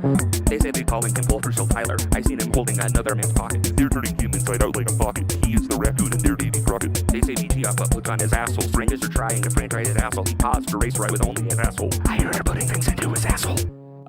He did Yeah, okay, fine. not like this. Next day, Westside Tyler does another 4-hour live stream about how to dox me. Now, I notice a familiar name active in his chat. UAE Falcon Finance, aka Bernard Robert Goldsmith, a man whom I had been casual friends. What the fuck? Wait, dude, there are so many fucking names in here, and I've only got 2 timestamps for PII. Why have I only got 2 timestamps for PII? Oh, fuck me. We'll just cut all of this later, I guess. With for a while. Now, the UAE Falcon Finance was in my roughly 30-person or so private inner circle Discord. Turns out, he was the one who leaked the plan to Maoist, and is using his claim of knowing me to give Tyler fake info to for whatever reason. So, UAE Falcon Finance then proceeds to organize and promote a meet and greet. Maoist landlord shows up. I only heard of Westside Tyler when he had that beef with Law Lodge. I only heard who Westside Tyler was after he had a beef with Beckett, to be honest. I had no fucking clue who this guy was before that. To DC, posse deep, and calls me a pussy for not showing up and attacking him and getting my head stomped in by like 5 other guys, and then arrested for assault. Like, come on, man. But anyways, at this point, ignoring Maoist has allowed him and Westside Tyler to create a popular narrative of me going on a just doxing rampage over being mad about SpongeBob gifts, is the takeaway from this first segment. March 20th, Maoist re-uploads multiple of my videos in full onto YouTube.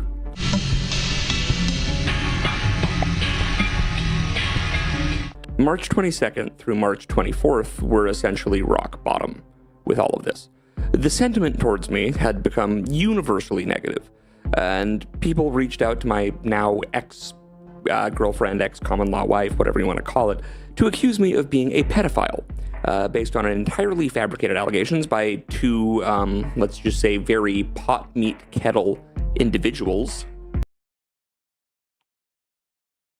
Creates 1 million Maoist landlord. They befriend a pedo. This post was fact-checked by Real Blueberries, who has won a Blueberry Award. Who the fuck is this demon? Is this Demon Mama? Who the fuck is that? As well as lying about me being the aggressor in this whole fiasco. This is the beginning of the end of our relationship. Now, March 24th, the cease and desist is set. Maoist is informed of this fact. March 26th, the cease and desist is delivered via certified mail and signed for by N. Strickler. I message Noah, that's his name, Noah. Yeah, cheers, Reinhardt. Yeah, this is all getting fucking cut. Strickler, and ask him if we can move forward now. He is adamant that he didn't receive any mail. I sent him the signature confirmation. He claims that it wasn't his address and that he has security camera footage of the mailman putting it in the mailbox without a signature. I ask him how he has access to the security camera footage if it wasn't his address, and he doesn't live there. He blocks me from DMing him. Something to keep in mind for the rest of this video. Noah Strickler is very, very stupid. Like, too stupid for PsyOps to work on, which is kind of the problem. So what were these demands of this cease and desist that were so, untenable to Mr. You can literally just say no thank you, Lamau. What's a service? I'm not really sure if you can, because if you do that, they'll trick you, you know? They'll try and give you like a bunch of flowers, and then, you know, wrapped around the flowers won't be like flower paper. It'll be like, I don't know, a fucking lawsuit or some shit. They're tricksy. They're tricksy. They're tricksy. I don't think you can just avoid a fucking lawsuit. Strickler. The cease and desist requested that he take down my family's names and pictures, stop posting about my family and stop posting about me, and tell me who he got their private personal info from. And in exchange, I won't post about you anymore or sue you. Which I thought that was a pretty fucking fair settlement demand letter. where it's just like, hey, can we just stop? Just take down the photos of my family and their names, and we can just not do this. That was apparently completely unacceptable to Mr. Strickler. He spends the next 15 days of the C&D grace period posting about me an average of 27 times per day. Yes, I counted. He repeatedly accuses me of harassing him, despite my radio silence regarding him. He also accuses me of lying about sending a cease and desist that he never received, and repeatedly making claims about me having relapsed on benzos. He coins the nickname Temazepam Tommy for me. This is highly unusual, as temazepam is a very, very uncommon and fairly obscure benzo that I happen to have been prescribed in college. Wait, no fucking way. Dude, what's the information that's been posted so far? We've got 3 generations of docs information. We've had Gram's Facebook profile on the fucking timeline. And now we've got the guy's fucking medical records. Not typically known for being a drug of abuse, and to my knowledge, I've never publicized the fact that I was formally prescribed this medication. So this is either a very, very specific, very, very lucky guess, or he's getting info from someone who knew me in college. It was that one. Spoiler. Now, towards the end of the month of March, I call it a loss, publicly announced that I'm taking the L, revealed the failed Izzat nuke plan to the audience, which, I completed 25 of the 27 steps, but, didn't get the last 2. I make a post saying that Maoist owned me, I owned the audience, and Maoist somehow got owned by the audience. I say that, sometimes plans don't work out. I accepted the L, and I was going to get back to making videos, and simply blocked Maoist and all the other people involved, as well as told my audience to just completely ignore them entirely. Did these people graciously accept my concession? No. The next morning, I woke up to an email from Spotify saying that an unknown individual had copyright struck my entire fucking podcast off of Spotify. Gladiodrome, the official podcast of the Deep State, on behalf of a fake Brazilian news network with a name that translates to Bald News, for allegedly infringing upon the entirety of the Jordan B. Peterson show. This is what I mean when I say, no, I can't just ignore this. Every time I try this, they escalate this shit until I'm forced to respond by, bringing it into real life. Stop telling me that. I know. We're gonna start only hitting... I don't know. Maybe I've got maybe I've got a naive view of this, right? But I think that people will lose interest. And even if they don't lose interest, I think the way to guarantee that they will keep interest is if you fucking keep responding, right? Is if you keep on getting one up on them, that they've got to get one up on you, and then if they start dedicating their fucking life to destroying you, it is going to go on forever.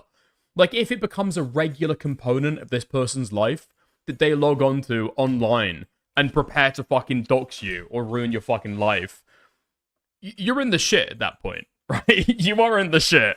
It's become, integrated into how this person lives, that they are trying to fucking ruin you. I don't know if you necessarily get to that point if you don't keep on trying to fuck with them back, Ignore them and let them schizo post. I would say probably yes, even if it's like fucking deranged shit on Twitter, trying to impersonate you.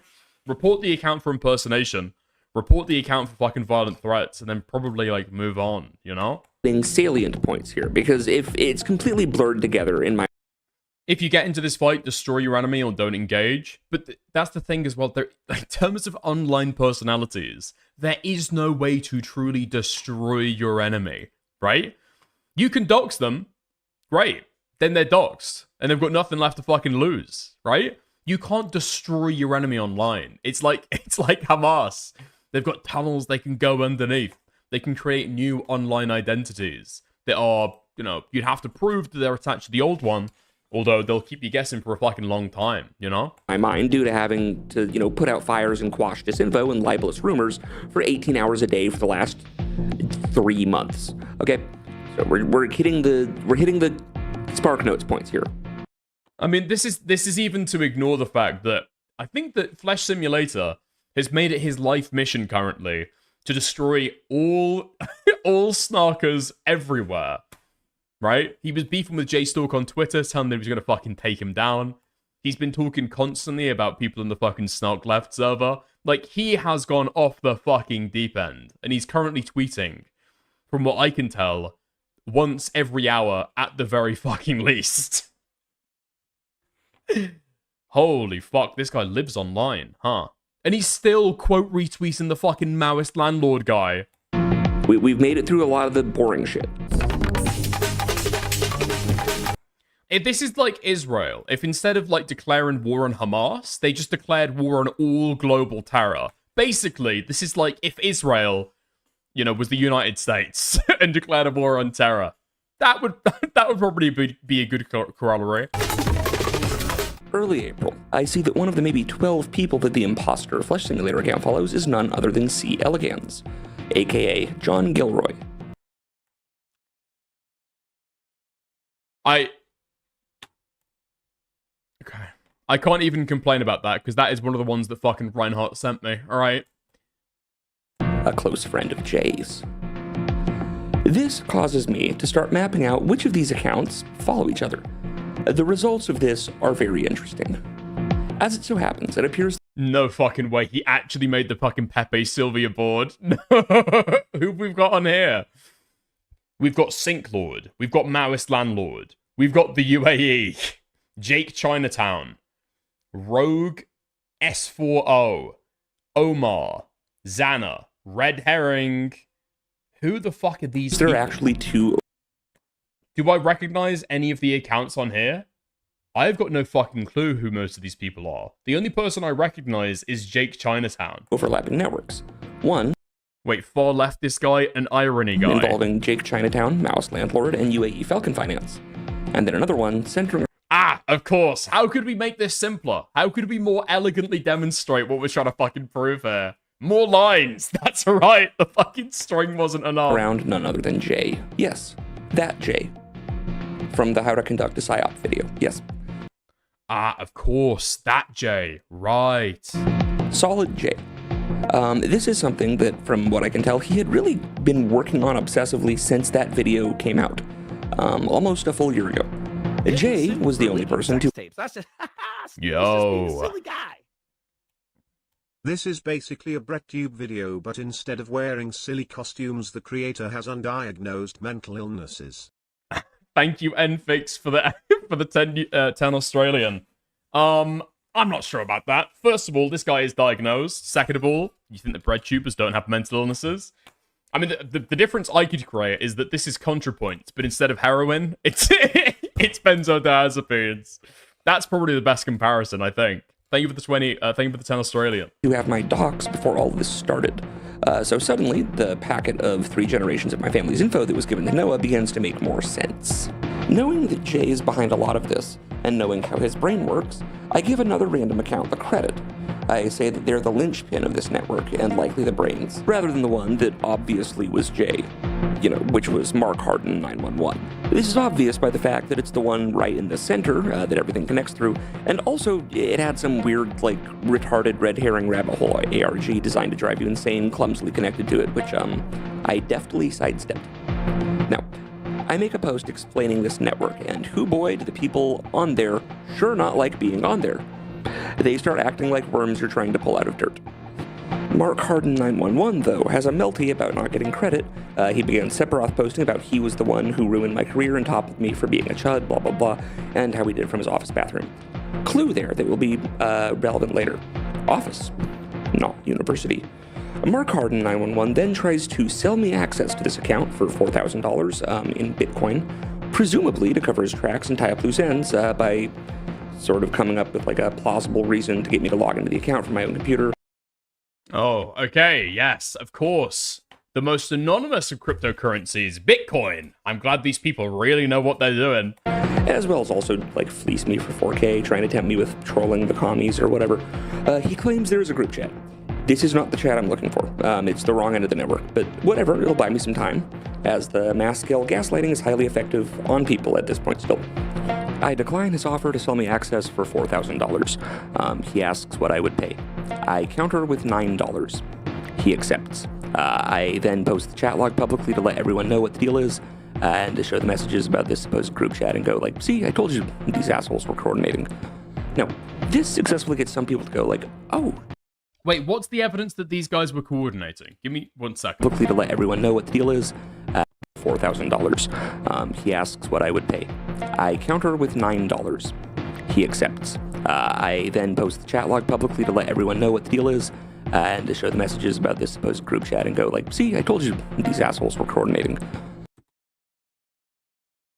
Wait, what group chat? I literally don't know what group chat he's talking about. Has he got like an inside look into these guys like talking back and forth? Has he got actual evidence these people are coordinating stuff? Or is it just like a group chat that some of them are in? I mean, maybe you can make an inference. Have we seen this group chat yet? No, this successfully gets some people to go like, oh, shit, okay, damn, he isn't crazy. But more importantly, the people in the real group chat know it's fake, but they can't acknowledge this. Many of them acknowledge it anyways, as they are very stupid. Around this time, Maoist puts out a wildly inaccurate 25-minute documentary called We Are Maoist Landlord. As a fellow schizophrenic, I would like to tell everyone the best way to get me to not develop some obsessive grudge is to dox me. I assure you this works for every schizo. Thank you, Puppy. He has thoroughly disregarded the cease and desist. I credit him publicly with at least having been able to succeed at making a long-form video. It wasn't good, but he made it.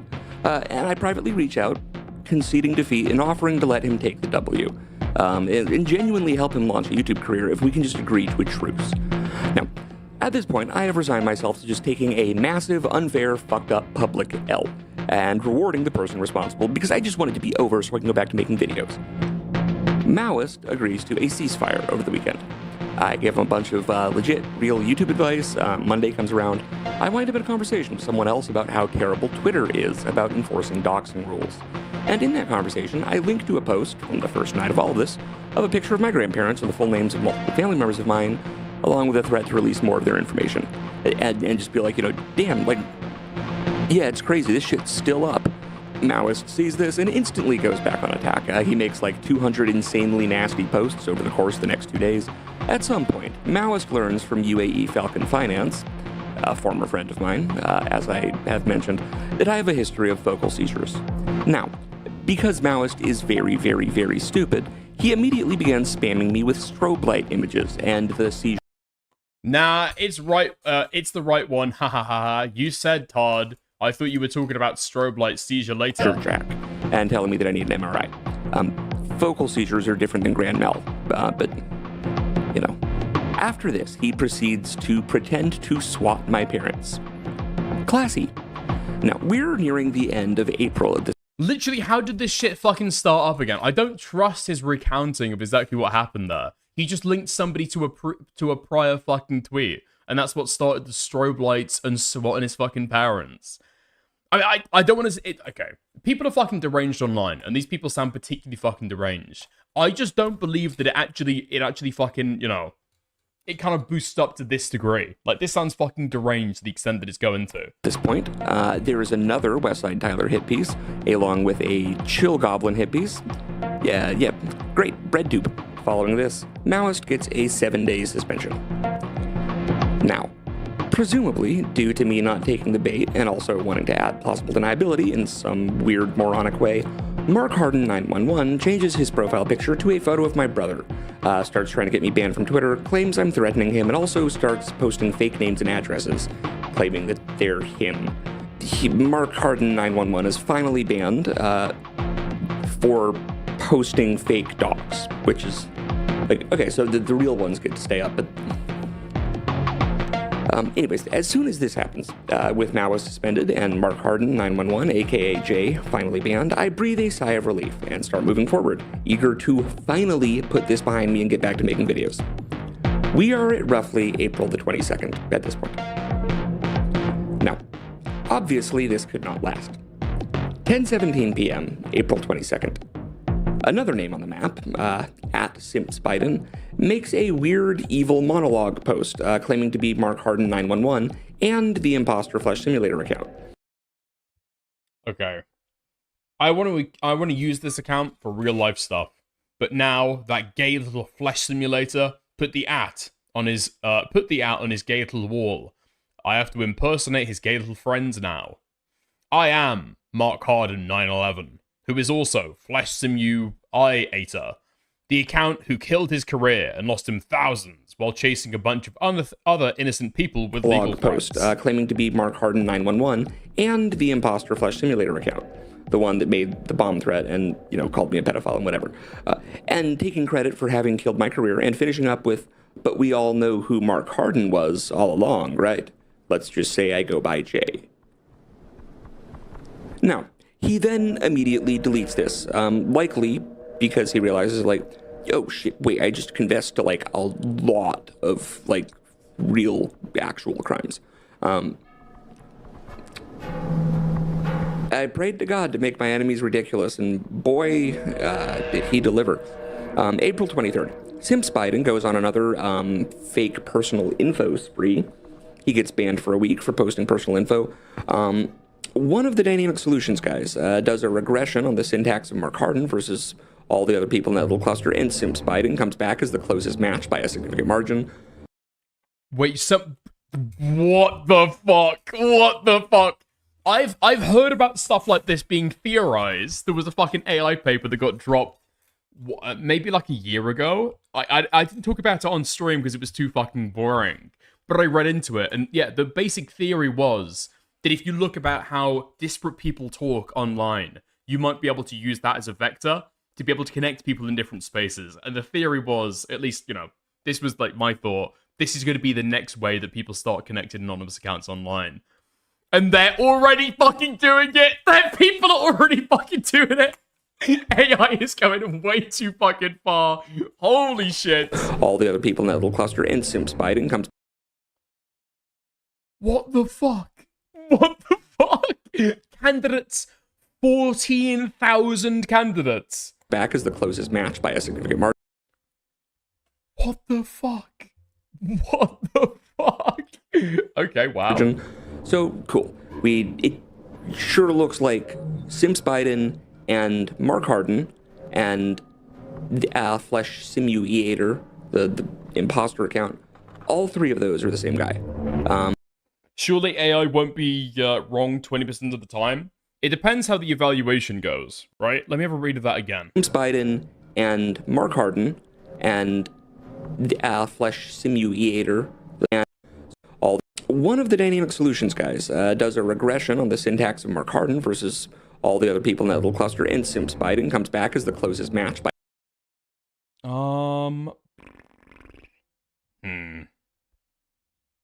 Yeah, I'm not liking these.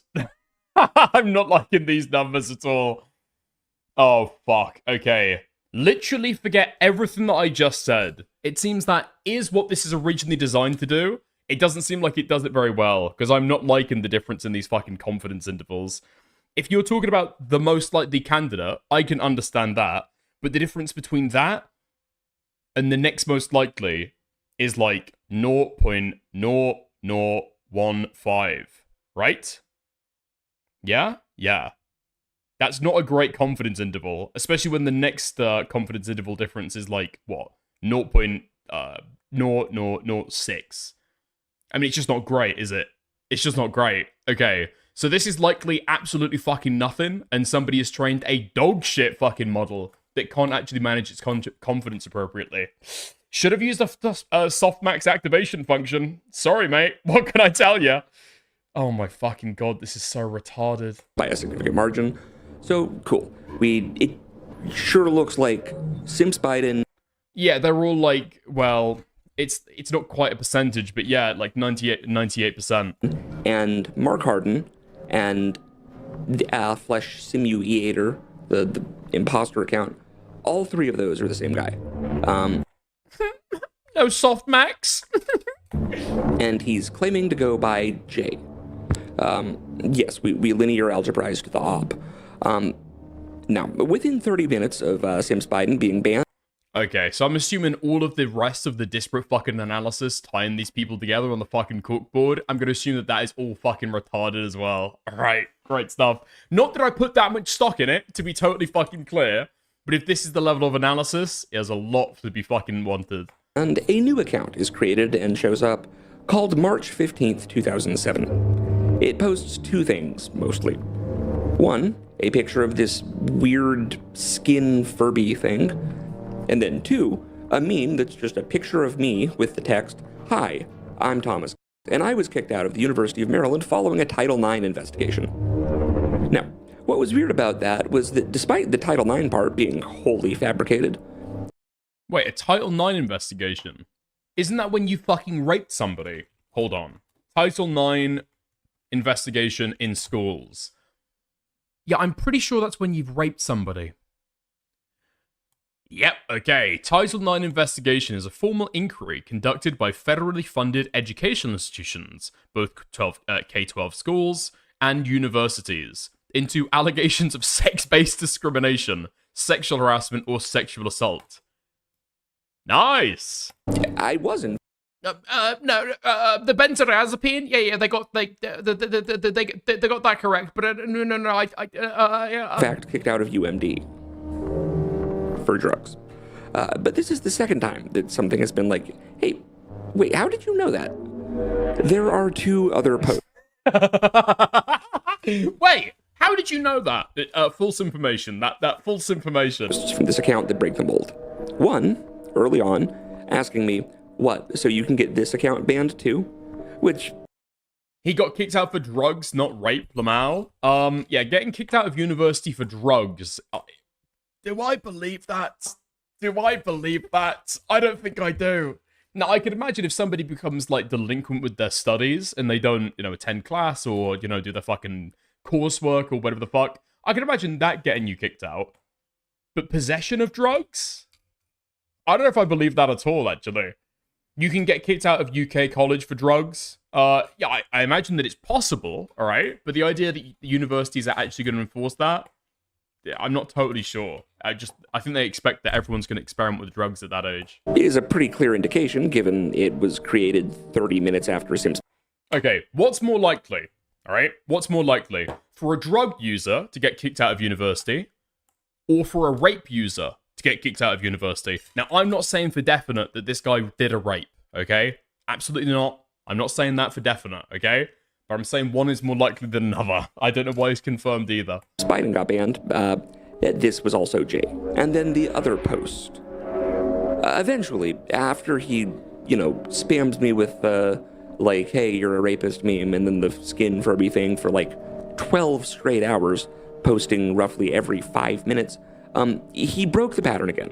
This time, he posted the job title and employer of my then common law wife, better known to you all as Mrs. Simulator. You probably got kicked out for both? Well, I got kicked out for day rape drugs, so kind of in between, Mrs. Simulator is not on social media whatsoever. She went to extraordinary lengths to maintain her anonymity. This info wasn't found, it was furnished by someone who knew both of us.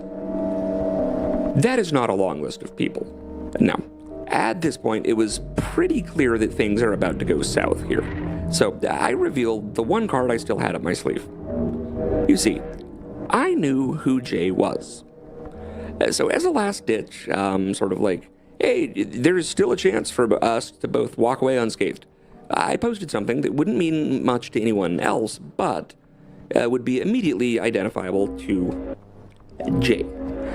About a minute after he posts Mrs. Simulator's employer and job title, I reply with a logo, the logo of his high school robotics team, which I had ready to go, just in case I needed it. The response was instant. For the first time in like 16 hours, the account stopped posting. Immediately. Good effect on target. I breathe a sigh of relief, and I think like, oh, okay, whew, this war can stay cold. Like, cool, thank God. That is not what happened. Later that afternoon, my siblings and my mom receive a whiny, sniveling message from none other than Mouse Landlord, preemptively distancing himself from some crazy shit that's about to happen. Which, that doesn't sound good. It was not, in fact, good. About 4 hours later, there is a sudden onslaught of posts from accounts impersonating my sister, brother, mother, and then partner, with their face and full name and realistic bios, doxing their home addresses, their employers, spamming racial epithets, and disgusting sexual comments. Wait, what are they fucking posting? Their employers, spamming racial... These are the kind of zingers we dish out at the family group chat. Hey, Flash Simulator, tell Sarah to stop eating our neighbor's dogs, or you'll rape her. Classic. My name is Sam, and I love rape jokes. Epithets and disgusting sexual comments.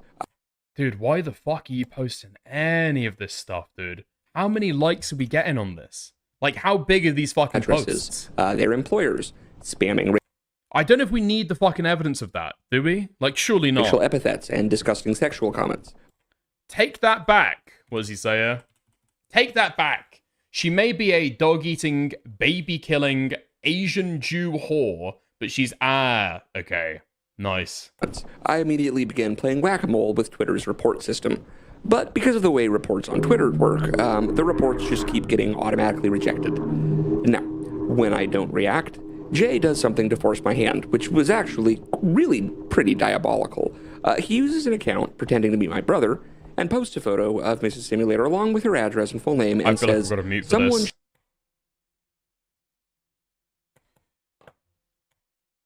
Wait, that was the fucking... Dude, what are you... I muted it, and it was on screen! Okay, all of this shit is getting fucking deleted anyway. One of the only times when I did have a timestamp. Okay, never mind. Never mind. Never mind. He then begins to use other alts to link that post under posts from my brother's employer. I know, it was the other way around. It was the other way around. Fuck me. I should have watched this off stream anyway. Where he holds a very public-facing and very important position, along with comments about these posts. Things like, I can't believe you would promote someone who privately posts racist, misogynistic, anti-Semitic filth like this. Fire him. So this is really a rock and a hard place situation at this point. Either I can ignore it and let my brother get probably fired, or I can amplify the docs in order to get it taken down faster. And make it clear that, no, this isn't real. I pick the latter. I stand by this choice. The post is taken down within minutes. However, then comes the chorus of baying, cackling, bloodthirsty communist retards going, I can't believe Flash Simulator would dox his own girlfriend. We break up for good as a result of this. And later that night, someone comes to the apartment. Dude, his fucking girlfriend broke up with him after he fucking reposted her docs on Twitter. This is why you just don't engage. This is why you don't engage in any of this fucking shit. Dude, this is destroying his fucking life. Holy fuck. Okay. I don't even know what to say about that. That's just totally fucking deranged. Totally fucking deranged. This is Ethan Klein, by the way. This is Ethan Klein. If things went ever so slightly differently. It's a fucking mess. While all this is happening, Trolls took another significant other. Stardust can relate. Okay, to be clear, Ryan Thomas is making a joke about the bird there, alright? Not to do with fucking doxing. Jesus Christ. I noticed something. The photo of her was taken from the private Facebook page of someone named Daniel Zadarajny. This was my college bandmate. This is the missing piece. Jay and Dan know each other. That's where people are getting the info about me in college. That is how Jay doxed me originally. Sour grapes from an old bandmate. Dan, if I see you, I am tuning you up. This is where the kid... Dickers, you don't realize it, but as his smug attitude proves, he's actually winning right now. Gloves come off. My only option at this point was to basically live out the plot of Kill Bill and start hunting down everyone involved in this entire goddamn network. Yeah, and then publishing it online for them to fucking jerk their cocks over. I guarantee, as we speak right now, one of these people who've been fucking with him are watching this, and they are masturbating. 100%. Why would you give this? Why would you fucking give this as red meat for people to fucking enjoy, like, forever? And you say you gotta fucking repost it until the end of time? I wonder why this hasn't been reported. Maybe because they want all of this shit up. So that's what I did.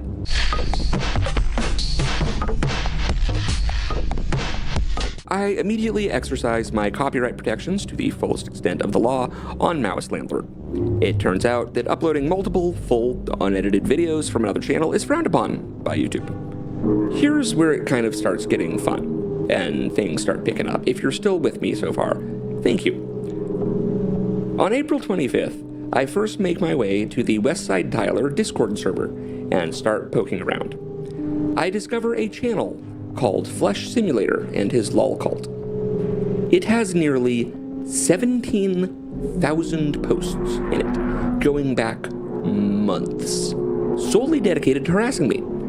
These posts actually Oh my god, it's got the fucking Falcon guy in there as predate well. his videos on me.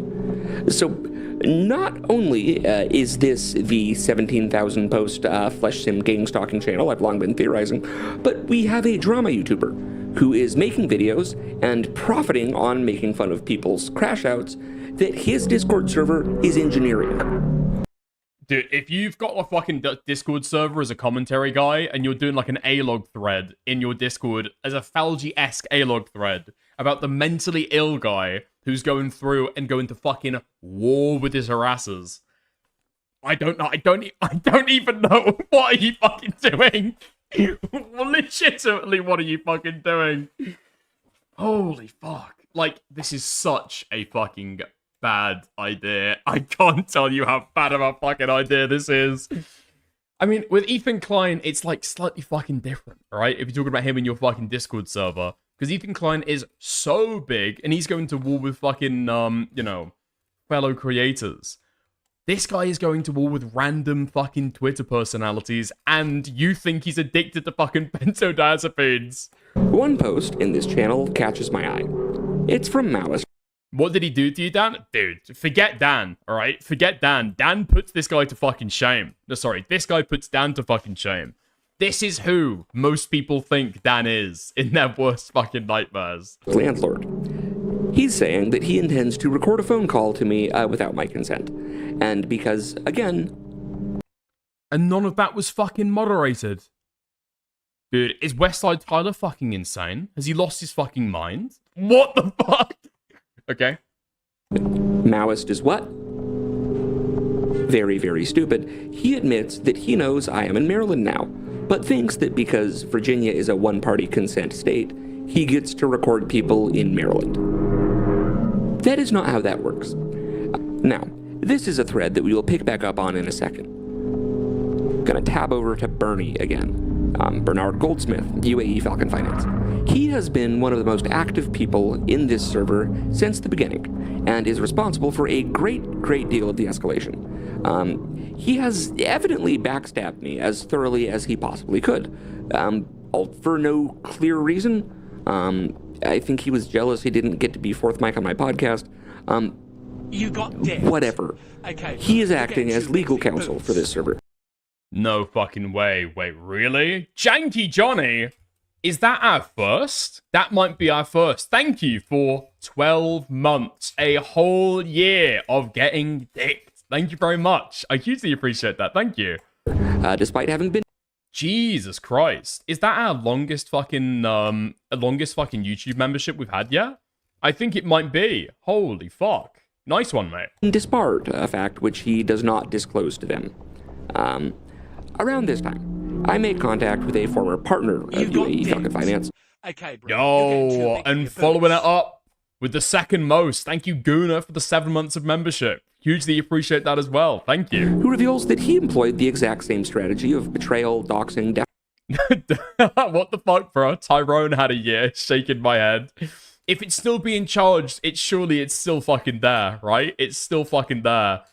Dude, we've got to get you fucking freed from YouTube membership, man. Information and gaslighting in an attempt to discredit her, to an attempt to prevent anyone from believing her after she came forward with a number of disturbing allegations about his conduct. My experience with this has, in my eyes, validated her claims completely, as he did the exact goddamn same thing to me. And the only reason it didn't work in my case was that I had 70,000 people ready to back me up when I called bullshit on him. You know, follow her on Twitter at House of Leaves MD if you're curious to know more of the sordid details. You got dicked. If anyone deserves to have... You're getting too big for your boots. Yo, let it go. With the 8 months of membership at Plus as well. Holy fuck. Thank you very, very much. I appreciate that. I appreciate that. Their credibility restored and refreshed in light of what has been kind of raked up from the deep. It's her. Now, back to Maoist wiretapping me. On the evening of April 26th, into the very early... Wait, what? Wiretapping? Well, I might have been unplugged from the fucking drama. I thought that he was just saying that he's going to call him and he's going to record the call. And now he thinks that this guy is fucking wiretapping him. Okay, nice. Morning of April the 27th, around midnight, Maoist calls me from a Google Voice number, basically to cover his own ass regarding the giga-doxing, as well as to try to clumsily trick me into acknowledging fault and saying that the valid copyright claims were false. So that didn't really work, but the one thing he does accomplish is that in his attempt to run cover for Jay, he acknowledges that he had a brief conversation with his main account, at @thehague_ICC, the same day that Mark Harden mentions only having briefly conversed with Maoist. Oops. Now, following this, I had enough proof and evidence, I would say, to feel comfortable just starting to go get people. Here are their fates. Maoist landlord, aka Noah Gabriel Strickler, has been permanently banned from Twitter, and more seriously, permanently banned from YouTube, for flagrant and repeated copyright violations. Unfortunately for someone so obsessed with gaining clout in a media career, he turned down an offer of having a big channel help kickstart his own career, and instead picked never being allowed to have a YouTube channel, ever. Now, he filed a counterclaim. Unfortunately, he filed it from the same address that he previously claimed not to be able to receive mail at. So, I hired a process server to serve him at the address that he apparently can now receive mail at. Serve him what? Another settlement demand. You see, because Mr. Strickler is very, very stupid, he posted a recording of his phone call to me. Now, what he did was he claimed that this was simply a reenactment based on his eidetic memory, where all of my responses are just him reading the exact word-for-word transcript of what I say, but just in like this weird gay crying voice. Did he overdub the whole call? No. He was lazy. He tried to just roughly clip out and replace me talking in the original recording. But all of the audio of him is the original recording, complete with me trying to talk over him or interject, still included. You can hear me, like, he goes to the trouble of faking half of the phone call instead of just re-recording his own lines. You can hear that here. School I'm not part of.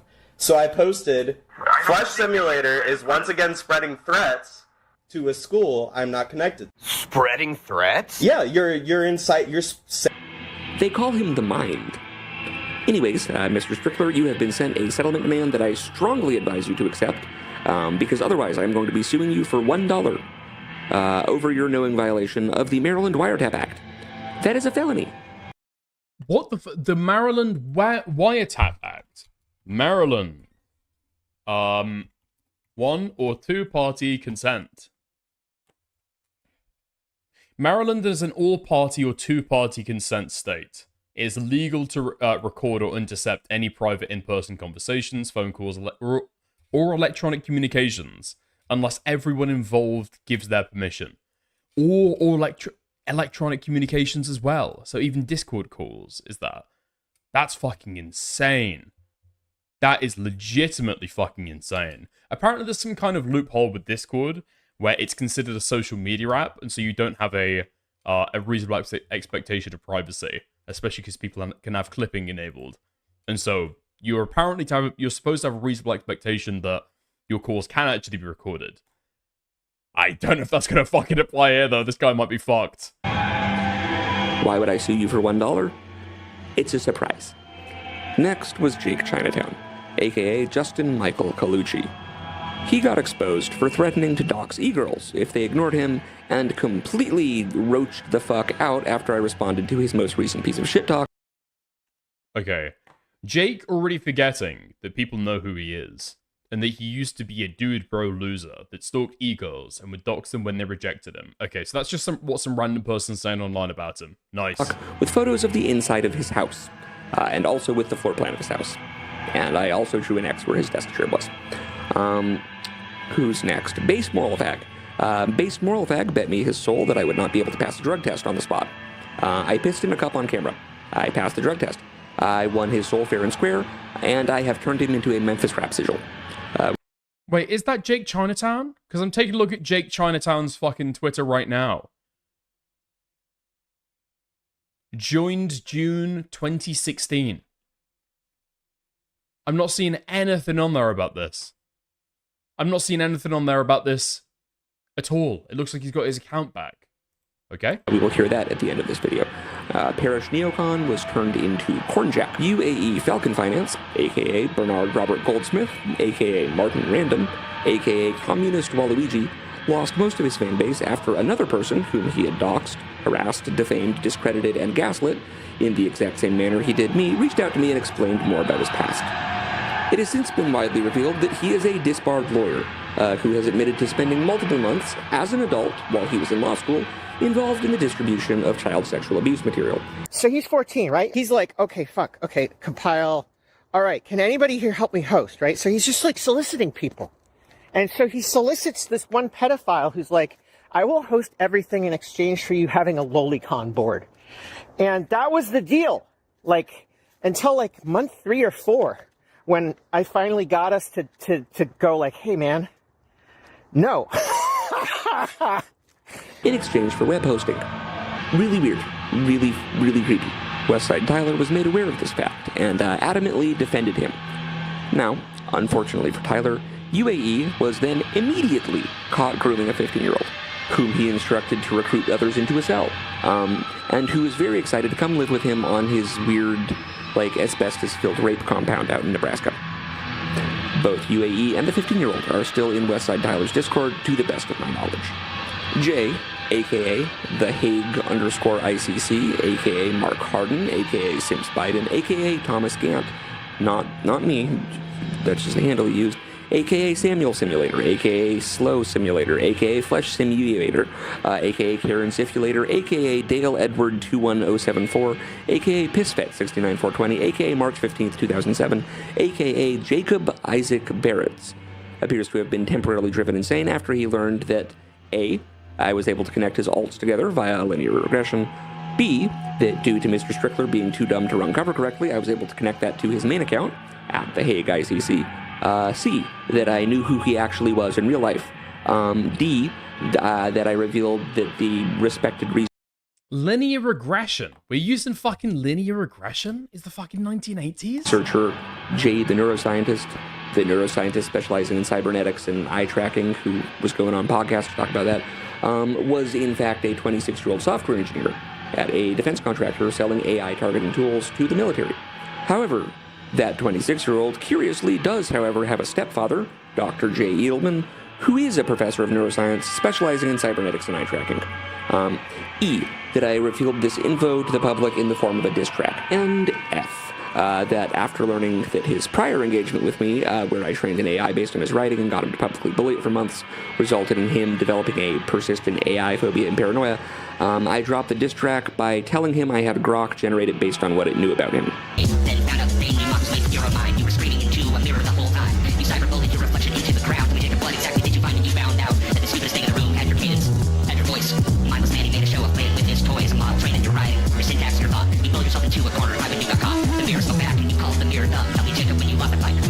That is fucking elementary school Neopets account name in there. Anyways, Jacob, I am really suing you. In fact, someone actually reached out to me to dime on you in exchange. We doxed him using Desmo's graphing calculator. Yeah, I'm doxing you. Yeah, I've got a Raspberry. I've got a Raspberry Pi in my basement. Yeah, I got it for fucking $50, and it's running. It's running an algorithm 24 hours a day to come and find your personal information. In about 30 years, in about 40. Okay, sorry. In about 2,000 years. You can try and run and hide, okay? But my Raspberry Pi is inevitable. For immunity. It's like the fucking snail meme, but instead of like killing you when it touches you, it leaks your fucking your mother's maiden name onto fucking YouTube. That sucks. I hear he's a musician. Good luck. Finally, Tyler David Bell, aka Westside Tyler.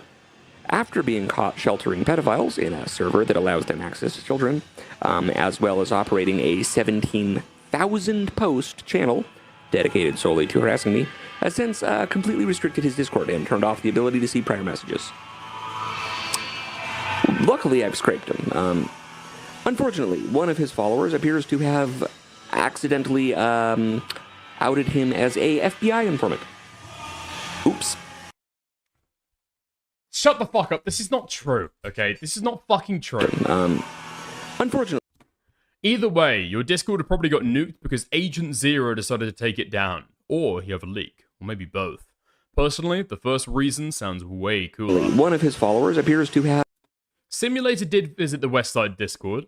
Probably triggered the watch put on by Agent Zero, the FBI that visited Westside and cleared him. Before even speaking to Westside, the FBI should have thoroughly investigated putting somebody in the Discord. What? Shut the fuck up, this is not true. Have accidentally outed him as a FBI informant. It's just fucking insane. Even if the FBI had stationed somebody to scout out Westside Tyler's Discord server, does that make him a fucking informant? It sounds like they're fucking trying to track him down, no? I don't know, was Bin Laden a CIA informant because he had a bunch of people flip and testify against him? I don't think so. Oops. Hate when that happens. Learning the hard way, deleting his Discord actually. Yeah, people don't realize how deep this shit goes, okay? They think they can run, they think they can hide. We got the fucking FBI snarking people right now, okay? It goes to the highest levels of government. We've got Kash Patel on our side, alright? We've got Kash Patel on our side. One of us gets doxxed. Good night, brother. We'll see you in Valhalla. Recounts spoliation of evidence. To be clear, if Flesh Simulator is watching this right now, that was a joke. I'm not part of any of these people, okay? We don't snark this hard, alright? All we'll usually do is make fun of your fucking, I don't know, maybe a broken jaw if you fall off a fucking boat in the ocean, okay? We might make fun of your broken draw on a live stream, alright? We keep this shit above board. Keep this shit above board.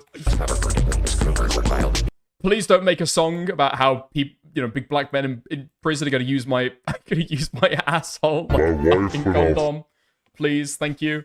Spread like a tumor. I heard that Tyler cannot spell Sophia. I heard that Tyler is guilty of war. The FBI agent all Gentile words. His lawyers also cannot spell Sophia. Tyler, play new Agent Zero. We're giving you nothing but Lima and laxity. Tyler Bell is an FBI informant. My wizard turned his penis into a peppermint. Sexual slavery, garnish slave in slavery factory. They're having Chechens relentlessly breeding, bribing the guards so that they do not feed. We're giving Tyler bad body dysphoria. Then he can go right into his girl. Scramble his brain till he just says his name. We turning this nigga into a Pokemon. One of his voices improved a 15-year-old being just sits in bed. You get people. Tyler said it's okay if it's cool, but I am not joking. He publicly said this. Why the fuck are you so cool with a predator? It is because you are also a predator. And you run a Discord with predators. I heard that Tyler is also a Redditor. Yeah, Westside Tyler has not responded to requests for comment on this matter. To Tyler, you backed the wrong horse. It happens. I don't really have any continued personal enmity towards you. Hopefully, however, you will revise your business model, and hopefully our paths never again shall cross. To Jacob, you scare me. You are an unstable, vengeful lunatic. What? Mirror emoji, anybody? Can I get a mirror emoji? To be fair, if Flesh Simulator is calling you a scary, unhinged psychopath, you know that you're onto the fucking right track, okay? You're in the top 0.1% of your fucking field. That's called a fucking kudos. Props, you cost real respect's real. me a 10-year relationship. I will see you in court. To Bernie, you know what you did, and I will leave your punishment to God. And finally, to Noah. If you had just taken the dub when I offered it, and, taken down the pictures of my family and their names and whatever, you would have a rapidly grown YouTube channel and your original Twitter. People would still like you. They would think of you as the guy who took Flesh Simulator down a peg. But you just couldn't help yourself. You just had to go for the Mortal Kombat humiliation and fatality. But you choked on the combo input, and you weren't prepared for me to get up and stop pulling my punches. You have been banned from YouTube for life. And believe me, they enforce that shit.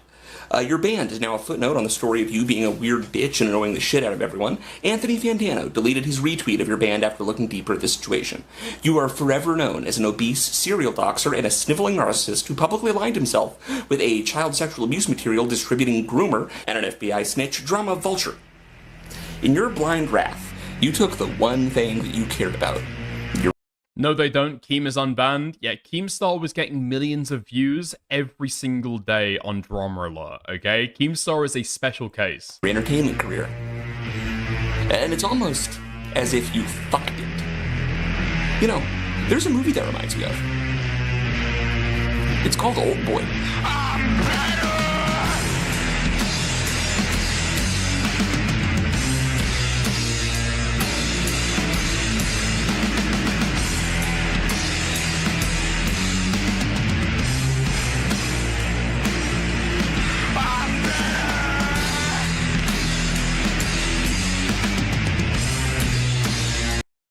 I mean, the problem is, okay, I am principally against doxing. So I want to make that entirely clear, alright? I disavow all of the actions in this video. Unfortunately, it's just, it aura farms so fucking hard. You know what I mean? It's like if Joseph Comey, like, had all those child soldiers, but he filmed, like, a really cool video to, like, string it all together and, like, justify what he was doing, you know? Like, he's still an abhorrent monster, but it's like, he does got the source, though, you know? Jesus fucking Christ. Okay, what are the comments like on this? This is my bricks and minifigs. Yeah. Yeah. I mean, it's on about the same level as Ben, okay? Well, not the same level. I won't say not quite the same level. Similar category, though. I think the key difference, not only just key, between you and a lolcow. Ah, of course. When you've got people in your comment section talking about the key difference between you and a lolcow, you're done. Okay, your career is over. You are done. I think the key difference, not only, but key, between you and a lolcow is that lolcows don't lead effective online scorched earth warfare campaigns against their detractors. Yeah. Yeah. If that's the only difference, then you're still a lolcow, unfortunately. You're just like a lolcow with teeth. You know? I don't really know how to describe it. You're like a lolcow with, like, mad cow disease and a benzodiazepine addiction, you know? Like a lolcow, but effective? Yeah, I'm not really sure. I mean, dude, lolcows get their fucking spotters arrested. Sometimes, okay? Amazing thing is, I don't know about any of this stuff because I don't use Twitter. Right, that person actually fucking won. Welcome back, Dark Vsauce. I will be praying for you, man. This is the most obvious case of a good man fighting against the agents of the devil that I've ever seen. This is the most old-school internet law thing to exist in 2026. FBI informants and pedophiles going against a conspiracy YouTuber. The memes write themselves. Okay. Nice. Nice. Online anonymity is fucking gone. It is fucking over. This place is dark. This place is disgusting. And the only thing between you and your personal information being fucking blasted out everywhere and maybe getting a fucking lawsuit is the mental sanity of the people that you are shit-talking online. Now, again, okay, some of these people seem to genuinely have done, like, fucked up shit against him, okay? But I would not be surprised if there have been innocents caught in the crossfire in all of this. I would almost certainly fucking believe it. Holy shit. Jesus Christ. Yeah. Poison your data, fam? I guess it. Is our today's sponsor Incogni? Dude, my hawker, Incogni can't fucking help you. Dude, it literally can't fucking help you. It's like, dude, Incogni, is like, I don't know, you know, somebody has committed a horrible, you know, crime against you, and your intestines are spilling out all over the fucking floor, and then somebody wants to come across with a fucking band-aid with, like, love hearts on it. Incogni ain't got shit. Incogni's not gonna fucking do anything. Data brokers might be the ones that are fucking doxing you. Okay, they might be spreading your fucking personal information around. But in terms of, like, getting it removed from the internet, it's not gonna fucking work, is it? It's not gonna fucking work. Yeah. Okay. I'm almost certain Mr. Simulator was an innocent and also lucky to get out now. I mean, okay. The reality of it is, I don't know if yeah, fuck it. Like, being real, his girlfriend probably didn't fucking leave him. He and his partner are probably still together. And it depends how long the fucking internet war is going on. But, you know, that might turn up at some point. If it does, I'm putting my bet in now, okay? Him and his partner are still together. He included that as a little detail to get those people to, like, leave her alone. Like, almost certainly. Fucking hell. Okay. To be fair, most people don't know my first name. Is that right? At Lizzie Catherine. Yeah? Nice. Right. Well, I'm not even sure what the fuck that was. And I don't think that I got both sides of the story during that. In fact, I think this guy is mentally ill. But, damn. That was a fucking wild ride at the very least. Okay, nice. Lego drama, anybody? How do you fucking move on after that? Jesus, fuck me, man. Does anybody want to talk about the SpaceX IPO? That was crazy. That was kind of crazy. I feel like we've just seen a fucking drama where several people's lives have been destroyed. Basically, fucking everybody. Internet warfare is just not fucking worth it. It's legitimately just not fucking worth it. Holy fuck. Holy fuck. No matter how much you've got to lose online, there is always going to be somebody else with a shit ton less to lose. Fuck me. I just don't... Can you think of another case, apart from Ethan Klein, where... No, actually, this is like more than Ethan Klein, actually. This is like way more than Ethan Klein. This is Ethan Klein if he didn't have like a wife and kids, and, I don't know, wasn't fucking bitch made. Like, Moist Critical could come out and make 10 videos condemning Flesh Simulator, and he's never gonna fucking do it, you know? Flesh Simulator is who Ethan Klein wishes that he was. Who Ethan Klein's fans think that he is. Thank God that he isn't, right? I'm not wishing for that, but holy fuck. What is this? And then he's still fucking going in for this shit. Maoist landlord on the timeline, yet again. When Flesh Simulator has to answer for his crimes in court and is asked to take responsibility for his actions. Yeah. Damn. Okay. Nice. Yeah. We're winning! Okay, I don't want to fucking wade into any of this shit. Hopefully, I want to get as least exposure to this fucking drama as possible. Jesus Christ. I play Minecraft, it's like Doc Center over there. Yeah, because everybody's posting each other's fucking IP addresses and shit. Minecraft gets fucking deep. Minecraft gets fucking dark. I'm aware of people trying to fucking dox each other on Minecraft. There are very few things that actually create that much animosity between people. It's insane. EVE Online, there was year-long gay ops and ended with people cutting somebody's power. Fuck me. Okay, nice. Both sides seemingly suck, Lamau. I mean, unfortunately, that is just most internet beefs, right? Ethan Klein sucks. The people who called CPS on him fucking suck as well, you know? Like, Banana. Not necessarily saying that he called CPS, he took credit for it, but whatever the fuck, right? Banana is just like an internet fucking schizophrenic. Yeah, oftentimes there is no winning side in this. There is just, like, people who get, like, drawn into it because people go to a certain fucking degree, you know? I think when you've decided psychologically that all bars or all stops are fucking taken away, you know? And no action is barred to you anymore. Somebody who's doxing you, after you've gone after them and fucking annihilated them. Somebody else who is, like, shit-talking you in a very mean way. Well, they just start to look like, you know, an adequate target. You've already wound up the fucking machine. Why not go one step further, you know? Very fucked up. Very fucked up. I don't know if I can remember, like, the last time that stuff... was the internet always like this? I don't know. I legitimately don't know. Like, Sector devolved into some crazy fucking, like, nuclear, like, Fallout landscape where everybody was doxing everybody all the fucking time. And that was just like a cost to entry of the fucking space. A little?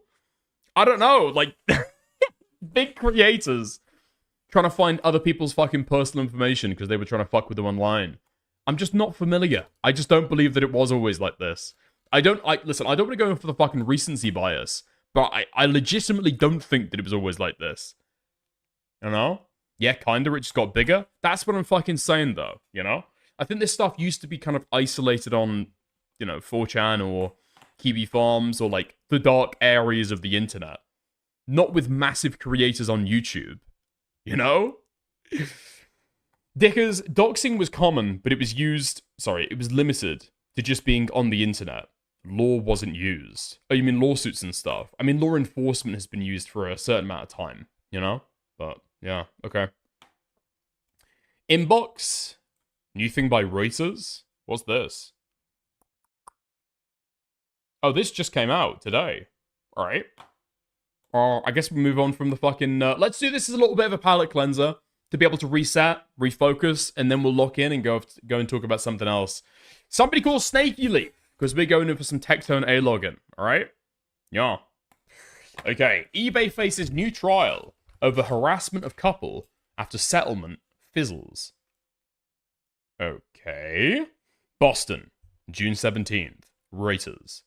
eBay is once again facing a prospect of a trial in a lawsuit by a Massachusetts couple who fell victim to a bizarre stalking and harassment campaign carried out by several of its employees after the company failed to finalize the settlement. U.S. District Judge Patty Saris in Boston on Wednesday set a January 4th trial date in a lawsuit between David and Ina Steiner. Shut the fuck up. Shut the fuck up. This woman's name is Ina Steiner. That's fucking amazing. Alright, nice. Against the e-commerce company and 3 former executives after they were targeted by several former employees in retaliation for their coverage of eBay in a newsletter that they publish. She scheduled the trial after the Steiners in a Friday filing reported that they were unable to consummate a settlement the defendants had in February agreed to in principle just days before their case was originally set to go to trial. Okay. Literally, what the fuck is this about? Literally, what the fuck is this about? Least Semitic name? It is fucking insane to me. Because I do hear that sometimes, you know, people of Jewish ethnicity or faith will try and, like, conceal their, you know, Jewishness by changing their fucking name. And then other people will be running around with names like fucking Israel Jewstein. It's fucking crazy. As a result, the Steiners asked Saris to reopen the case. Their lawsuit is seeking millions of dollars in compensatory damages, plus $466 million in punitive damages, according to a court filing. The defendants include eBay, as well as a former CEO, Devin Wenig, Stephen Weimer, eBay's former chief communications officer, and Wendy Jones, who previously served as a senior vice president of global operations. Neither Todd Garber, a lawyer for the Steiners, nor eBay's spokesperson responded to requests for comment. What the fuck happened? Wait, so eBay employees sent them multiple cockroaches, fly larvae, and a bloody Halloween pig mask. Why? Literally, why? Prosecutors and the Steiners allege that the campaign against them began after Wenig, in August 2019, texted Weimer that it was time to take her down, referring to Ina Steiner.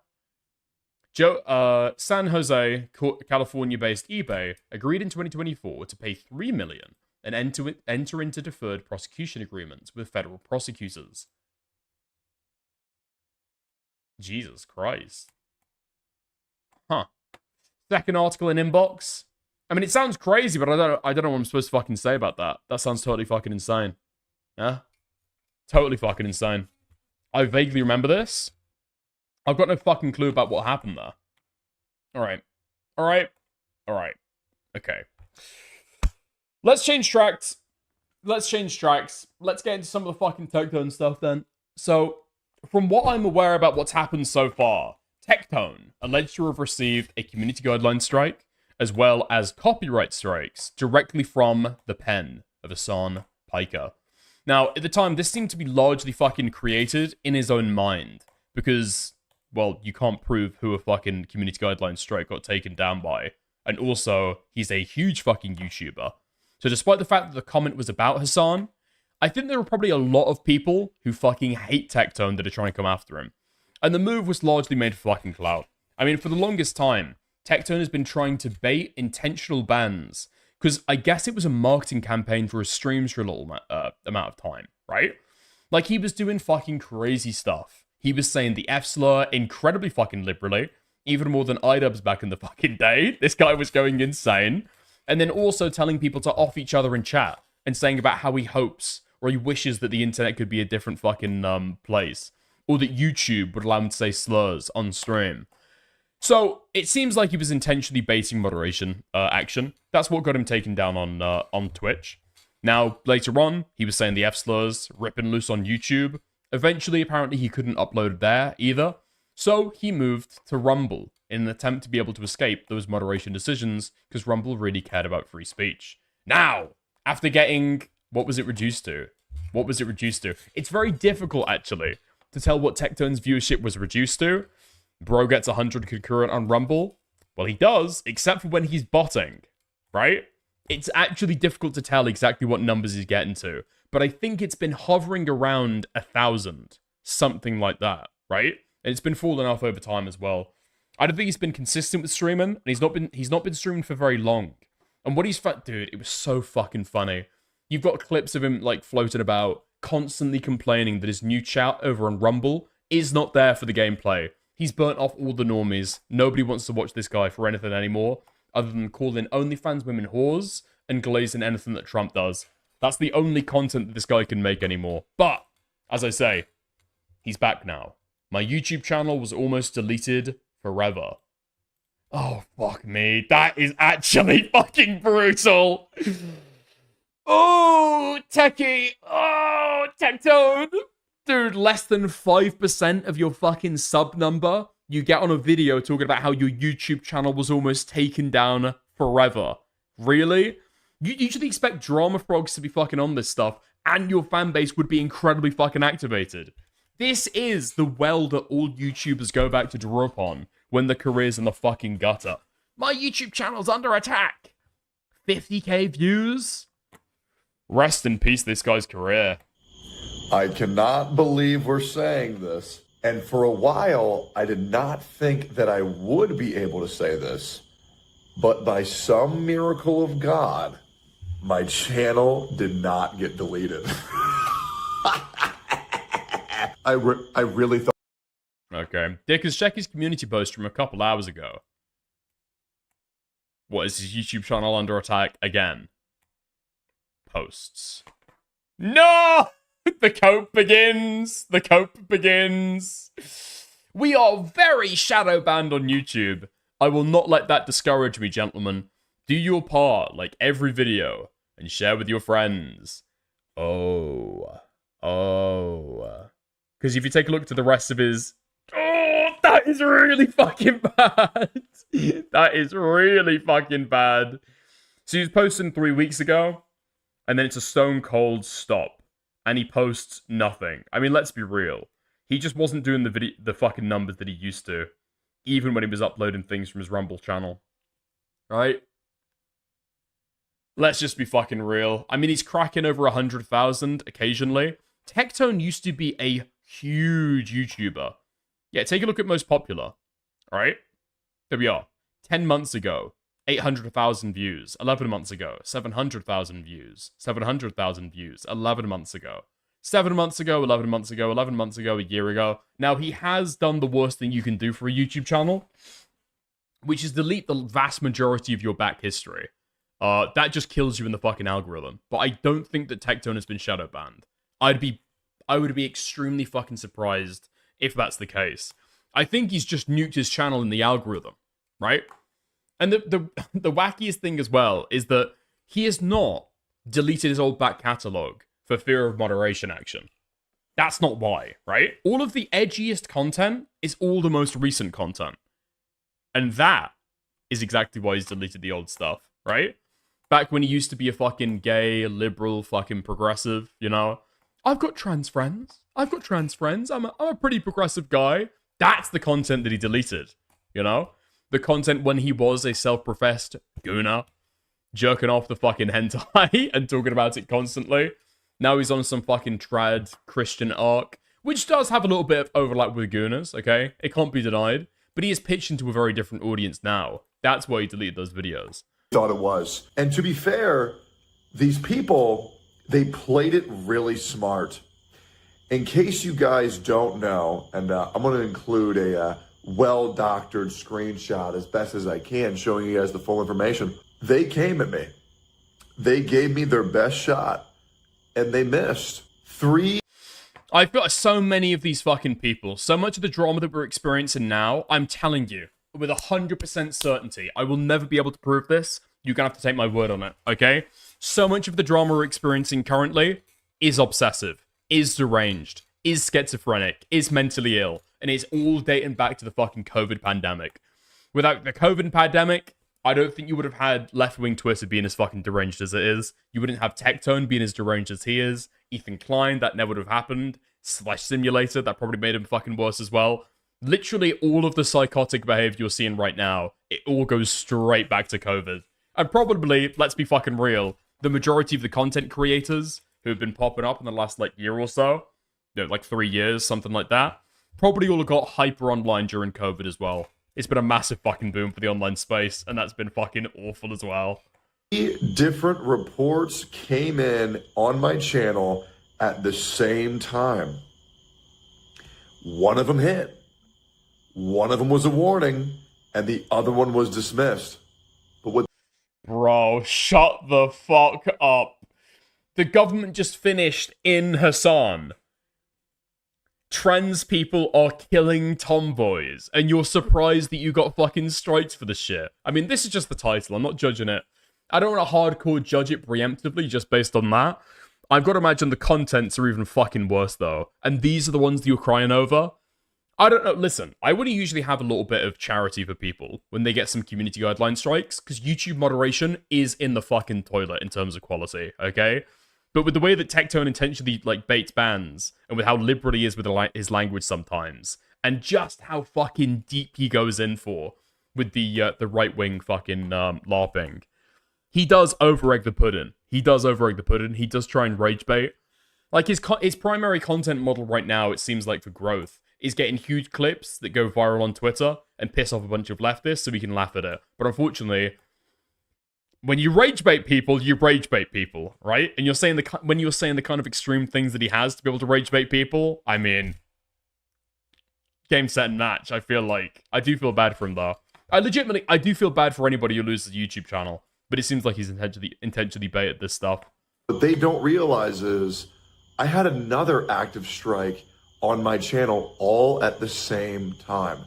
So if they would have gotten one more strike on my channel would be deleted right now.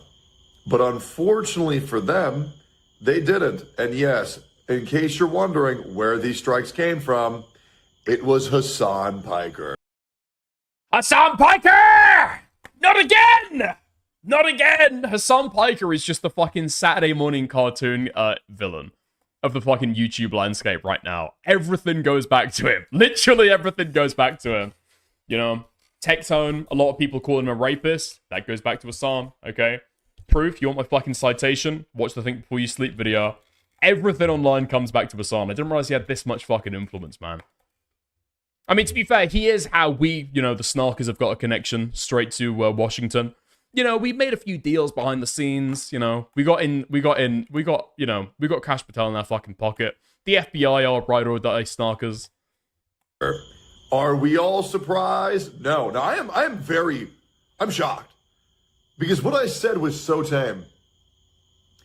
But the problem is that I believe the number was somewhere between 8 and 900 reports all coming to your channel at the same time.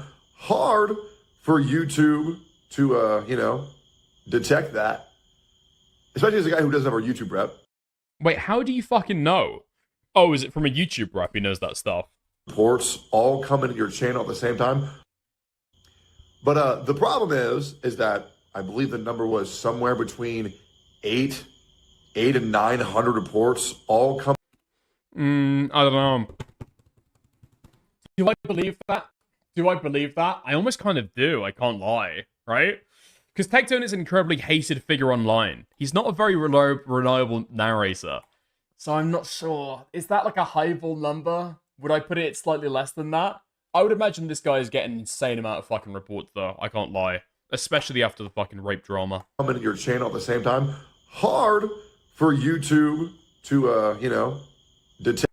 Dude, Hasan must have been fucking active. Holy fuck. Literally, how long would it have taken for Hasan to submit all 900 of those fucking supports. It's crazy. Not only is Hasan taking time out of his fucking day to send all these reports, Hasan has taken time out of his day to fucking infest my house with ants as well. Dude, people can say and cope and, you know, fucking Hasan dick suckers in the chat can say it's like summer heat or whatever the fuck. Ants are crawling about, okay? Ants are crawling about, and it's Hasan Piker who's fucking put them there. I know it was him. Check that. Especially as a guy who doesn't have our YouTube rep. A guy. Stadio May, 800 reports is probably like one snark server. Careful, alright? Careful. Who didn't have. We'll get you too, buddy. Previously did not have a YouTube rep. But, yeah. Hasan Piker tried to get... Wait, hold on. Fucker did the gas leak as well? It's all coming together, man.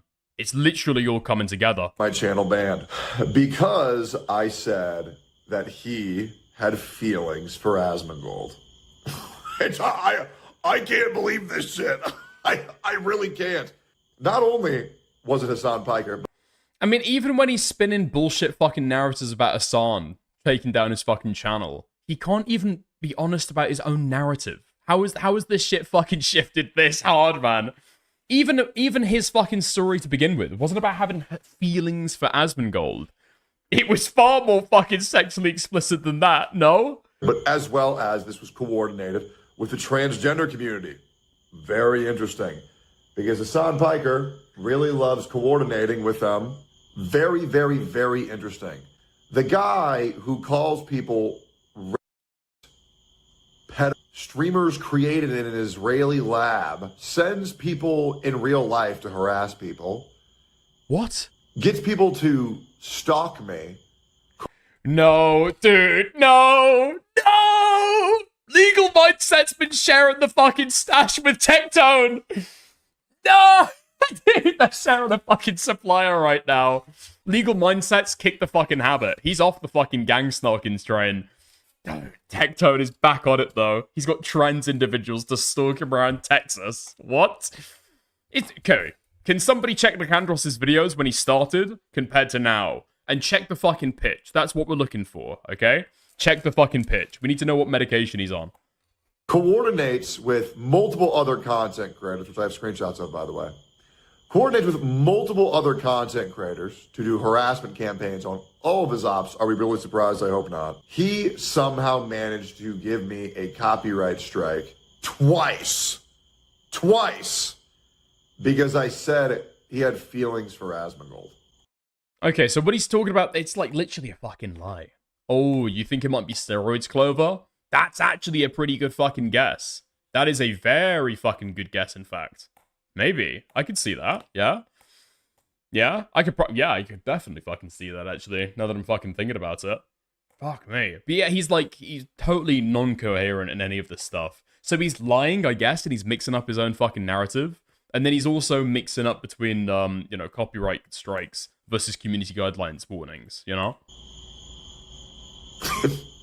What a world we live in, where you can do 1% of the damage that they do to everybody else, and they can manipulate the systems and coordinate their legions of mentally deranged fans. Speaking of which, yo! We've got one of the trans legends in here now! Thank you, Yan the Yan, fellow snarker, for the valuable support. Okay, thank you very much. We're targeting Tectone right now. Thank you for the raid, okay? To attempt to ruin the lives of others. Very interesting. Hasan Piker, once again, if you would like to box, which you previously called me a pussy, that you could easily obliterate. Well, those weren't your exact words. What were your exact words? The guy's a pussy. He saw me in real life and he didn't do shit then. Then he said something like you would bowl over him or I would be a joke. Well, anyways, if you'd like to box. Oh my god. He's remembering fucking clips of Hasan from like, what, a year ago? 2 years ago? Me. Dude, we need to like unplug YouTube. YouTube needs to start, I don't know, like temporarily locking people out of their accounts when they're going through these fucking mental spirals, because it's legitimately fucking concerning. I think he is going down, down, down. Offer still stands. $500,000 to a charity of your choice. We'll send it to Palestine. Are you going to pass up on $500,000 to Palestine? $500,000 if you beat me in a fight. in a boxing event, which, by the way, I'll give you 6 months to prepare the moment you accept. 6 months. I'm a generous guy. Dude, Tectone is threatening to fucking throw down with you in public. Have a fucking fight with you. I don't know. I don't know how much money Hasan Piker's got, but I don't know how much Pink would need to be paid to be a fucking bodyguard. That is realistically right now, that is the only way that Hasan Piker can, like, guarantee his safety from Tectone. Pay Pinkachu to be able to follow him around. You've got a guaranteed distance of, like, what is it? Several miles, I think. As long as we're both tested, that we have no chemicals or substances, no testosterone, no drugs, no finasteride, I'm sorry. Your hair's going to go away a little bit.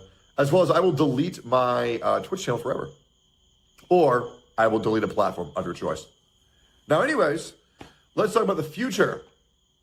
Wait, really? Hold on. Hasan has got to take that fucking deal. How tall is Tectone?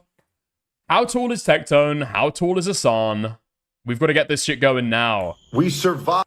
That is a very tasty fucking deal. I can't lie. If one of my fucking ops is offering me $500,000 to Palestine, unfortunately, Hasan is the next Grand Mufti of Palestine, so he's going to take that, pocket it straight away, alright? And then you get to delete one of his fucking channels? I would take that in a fucking heartbeat. Okay, dude, holy fuck. 6 foot, 5'8", 6'5", 6'3", 5'11". Alright. Okay. Nice range there. We've got a nice range. What almost was, I mean, guys, I don't think you guys realize how close it was. We were so close to getting our channel deleted. So close. The transgender community really tried hard. They really tried hard. They literally got me reacting, not even saying anything. Reacting to a Hero Hey video that almost got my channel deleted. I wasn't even saying anything. That's what's crazy. But unfortunately for you guys, I now have a YouTube Red, which is great. And I also let them know about the little bit of a problem that I'm having with mass reports and false reports. So I think we're going to be okay. Speaking of being okay, I've been streaming on Rumble every single day, 9 a.m. CST. And just to let you guys know, I just noticed that not a lot of you guys have been, coming over, saying what's up, showing your support and stuff like that. So I just figured, just let you know. You didn't know. Yeah, I stream on Rumble now. I have a permanent home there. And while I was banned, the streams were amazing. They were great. We're getting to a... Wasn't this guy constantly complaining about how dog shit his fucking streams were? Like, his mental is fucking going. Literally a strand left on his mental health. Because he's complaining about the fact that, again, he's like a gameplay streamer, right? That's who Tectone is. That's where he comes from. And he couldn't play games because his chat was there to listen to him, like, shit talk, online whores and black people. That's what they were there for. No Red Dead 2. Nobody fucking wants any of that shit. A point where I might be able to fully... Oh, Reinhardt, don't fucking remind me, man. It's Men's Mental Health Month. Who have we got? Who have we got to rep this shit? Literally, who have we got to rep this shit? We've got Tectone, we've got Flesh Simulator, we've got Ethan Klein, and we've got Chibi Reviews. That's who we've got to rep Men's Mental Health Month. I'm sorry, lads, okay? Suicide rates are going to be skyrocketing 100% over the next year, okay? Hopefully we'll get up on the next one. We operate off of Rumble, and the people of Rumble, the higher-ups, they're very kind to me. They're very nice. They're very respectful. And to be honest, we have a new home. It's very nice. I'm really enjoying my time on Rumble. And I recommend more streamers to go there. It's great. A lot of good changes coming soon, too, that I've heard. Rumble Wallet. Shout-outs to my Rumble watchers. Amazing. We beat Dark Souls 3, 100% completion. We beat it in 17 hours, all bosses, as well as all the DLC. We beat Dark Eater... Oh, dude. I mean... After the Men's Mental Health Month comment, maybe that's hit me in the fucking, the warm feelies. I don't fucking know, man. It's just, how fucking sad is it? This guy used to absolutely dominate in the Genshin category on Twitch. If you take a look, if you take a look at his fucking Sully Gnome, what kind of viewership was this guy getting? And then he committed a rape.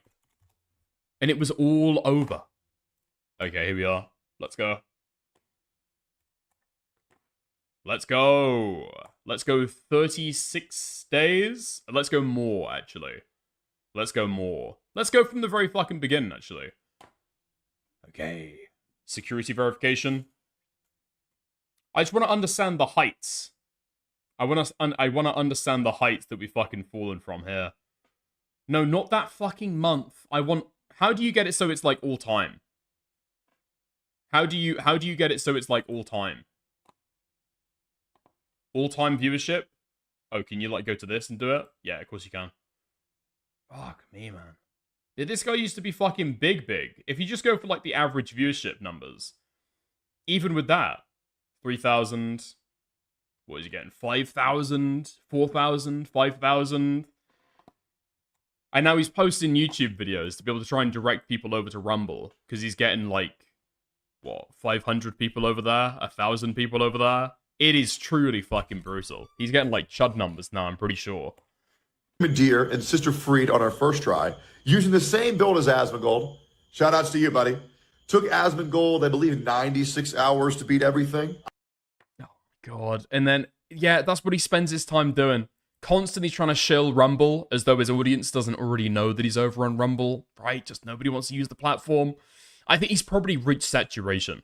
If people haven't already gone over, they're just not going to fucking go over. And the rest of the time he spends constantly sucking off Asmongold and begging for a fucking a shout out or a retweet. I beat it in 17 hours, which, by the way, my editors made a compilation of. So I'm going to watch that on stream. Which I can't wait for. We beat Claire Obscure. That was amazing. We beat Simon. That was a bitch. Hold on. Does somebody have that clip about Tectone? I think I saw it earlier. Yeah, here we are. Let's go. Tectone has been very agitated with Asmongold over his takes on Stellar Blade. And bro, it's like, dude, the Dem drama, and not shouting him out for his Sykkuno coverage. I hate this. It's like stressing me the fuck out because like, you guys got to understand, when I started streaming, Asmongold was like the guy that I looked to for like everything, right? So like, I'm just hoping whatever curse has been put on him can stop, because I'm literally getting anxiety by every other day. I have to say, well, I disagree with Asmon here, because like once every month is fine, but it's been like 8 in a row and I'm freaking the fuck out.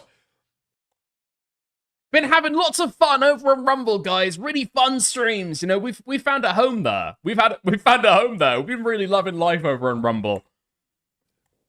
I can't handle it anymore. I can't handle it. Just let me relax and say, hey, that's my motherfucking boy. I love that fucking dude. It's gotta be the Jews.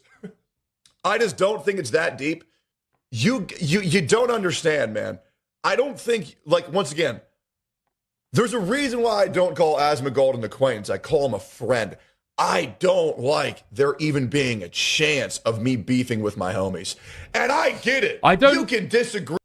I don't even know. I don't think there's a stream that goes by that Tectone isn't talking about Asmongold. Watching his clips. He is like a stone cold fucking orbiter. He knows his place. He knows where he's at. And that's what he tries to fucking fill in. Does Asmongold even talk about Tectone? I actually don't know. Like, the last time that I can remember Asmongold talking about Tectone is when he said that he's not going to talk about the rape drama or about the court case because he doesn't want to get in any further litigation or defamation or stuff like that. Dude, he was backing him up, though. He was backing him up about a fucking year ago. I don't know if you guys remember. But yeah, when the fucking the Tectone Mizkif beef was starting to fucking brew, Asmongold stepped in to say, hey, listen, I know there's some fucking stuff brewing. Okay? I know there's stuff brewing behind the scenes. And I will be there to tell you what is true and what's not true. I'll step in to say who's fucking lying when that drama pops off. He watched this? Yeah. And now, barely fucking mentioned at all. When Tectone and Mizkif did finally have their fucking beef and nukes started getting fucking thrown about, Asmongold was nowhere to be fucking seen, man. I don't even know if he covered that content. Oh, it's fucking brutal. It's fucking brutal. It's like the timeline of Chud and Queeman. But if Queeman did actually get exposed as a pedophile, you know? Chud has just invested way too much fucking... way too much time recommending the guy, shouting him out, talking about him positively. And then as soon as it turns out, oh, fuck, the lolly takes were actually... Oh, damn, okay. He just tries to not talk about him anymore. Oh, fuck me. It is genuinely fucking brutal. Agree with your homies. You can shit talk your homies. But I firmly believe in the compliment sandwich. I firmly believe in the compliment sandwich. And I haven't had the opportunity to put in a compliment between these fucking criticisms because it's been like 8 shit takes in a row. It's fucking stressing me out. It's like, come on, what is going on? Dude, you can check my logs in his fucking stream chat. I even crashed out on him because he gave this shit. Dude, he gave the State of Play live stream a fucking A for the one that announced God of War La Fe. I'm like, bro, what are you doing? Holy fuck. Anyways, it's just been a lot. I don't know, man. It's too much. I can't keep doing this. I mean, Tectone is relatively performative, and he does try and bait clips like that, so he is clip farming. Do I think that part of that is real? I think I do think part of that is real, right? I think I do think part of that is real. Even if Tectone was doing, like, normal numbers, and was actually, like, still back on Twitch, still back on YouTube, all that shit, right? I think across platforms at certain periods, this guy was doing really fucking good numbers, around like 13,000, but whatever, you know, ignore that for a second. Even if it was like during normal hours periods, I'm pretty sure that the takes that Asmongold has been given does actually split Tectone's audience. You know, he's an Asmongold orbiter, he's got some of his fucking audience, he's like carried them across, and then he's also massively connected to the VTuber, like the right-wing VTuber sphere, that fucking hated Asmongold's takes. So it probably does actually split his community. Being able to navigate your way through that probably is somewhat stressful, and he does keep on fucking doing it. Now, I mean, personally, I think that's intentional for Asmongold. I think that he is trying to burn off some of those, like, fucking freaks that he's attracted, you know? And he is trying to exacerbate some of his, like, authentic takes, where he does actually disagree with people. But, oh, man, for Tectone, that's gonna be a fucking roller coaster. And that's even presuming that Tectone was doing fucking normal numbers. But he's not. He needs...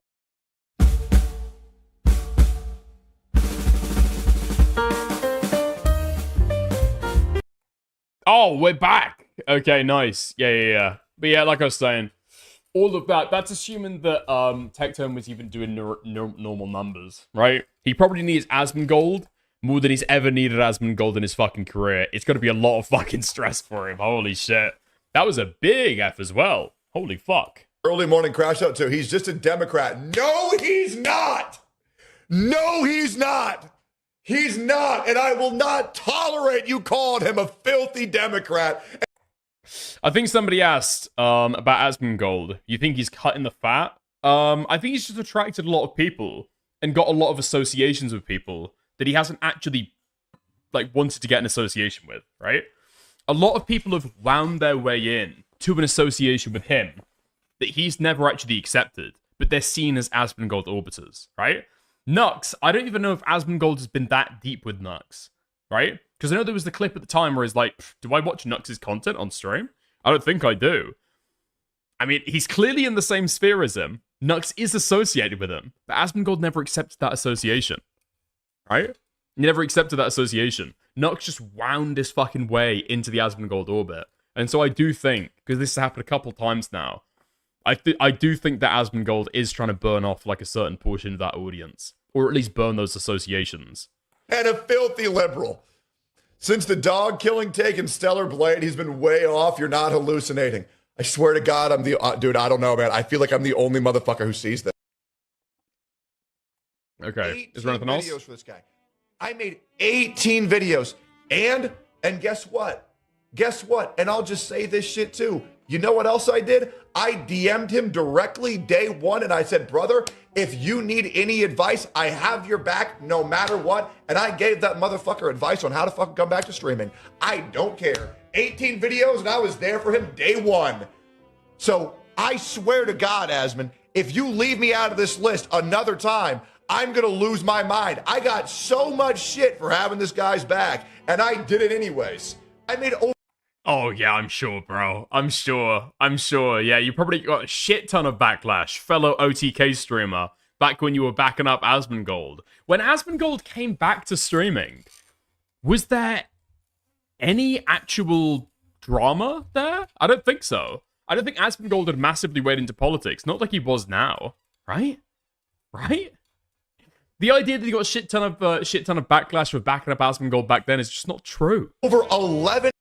Go live again, Dickers. I'd say refresh if you're having problems, okay? Probably refresh. Hours of content to make sure that people know that Sykkuno is not a rapist because I refuse to stand for false allegation towards men. So let's calm the fuck down. Better yet. Let me prove that shit too. Let me prove that shit. The Sykkuno situation, how I found you, gentlemen. I know. No DVR? Listen, you can have a flesh simulator reaction, or you can have DVR. You cannot have both. I am not gonna show any response, but this is the extent that I will show.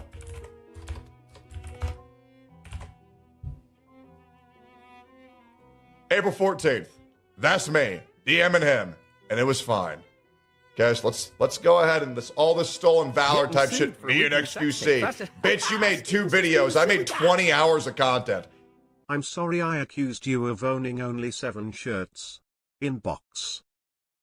Yeah, inbox. Uh-huh. Wait, some of these I don't even fucking own. But I kind of like them, though. I can't lie. Oh, no, I do recognize some of these now, actually. I do recognize some of these now. Okay. Dude, the trash bin is fucking complete.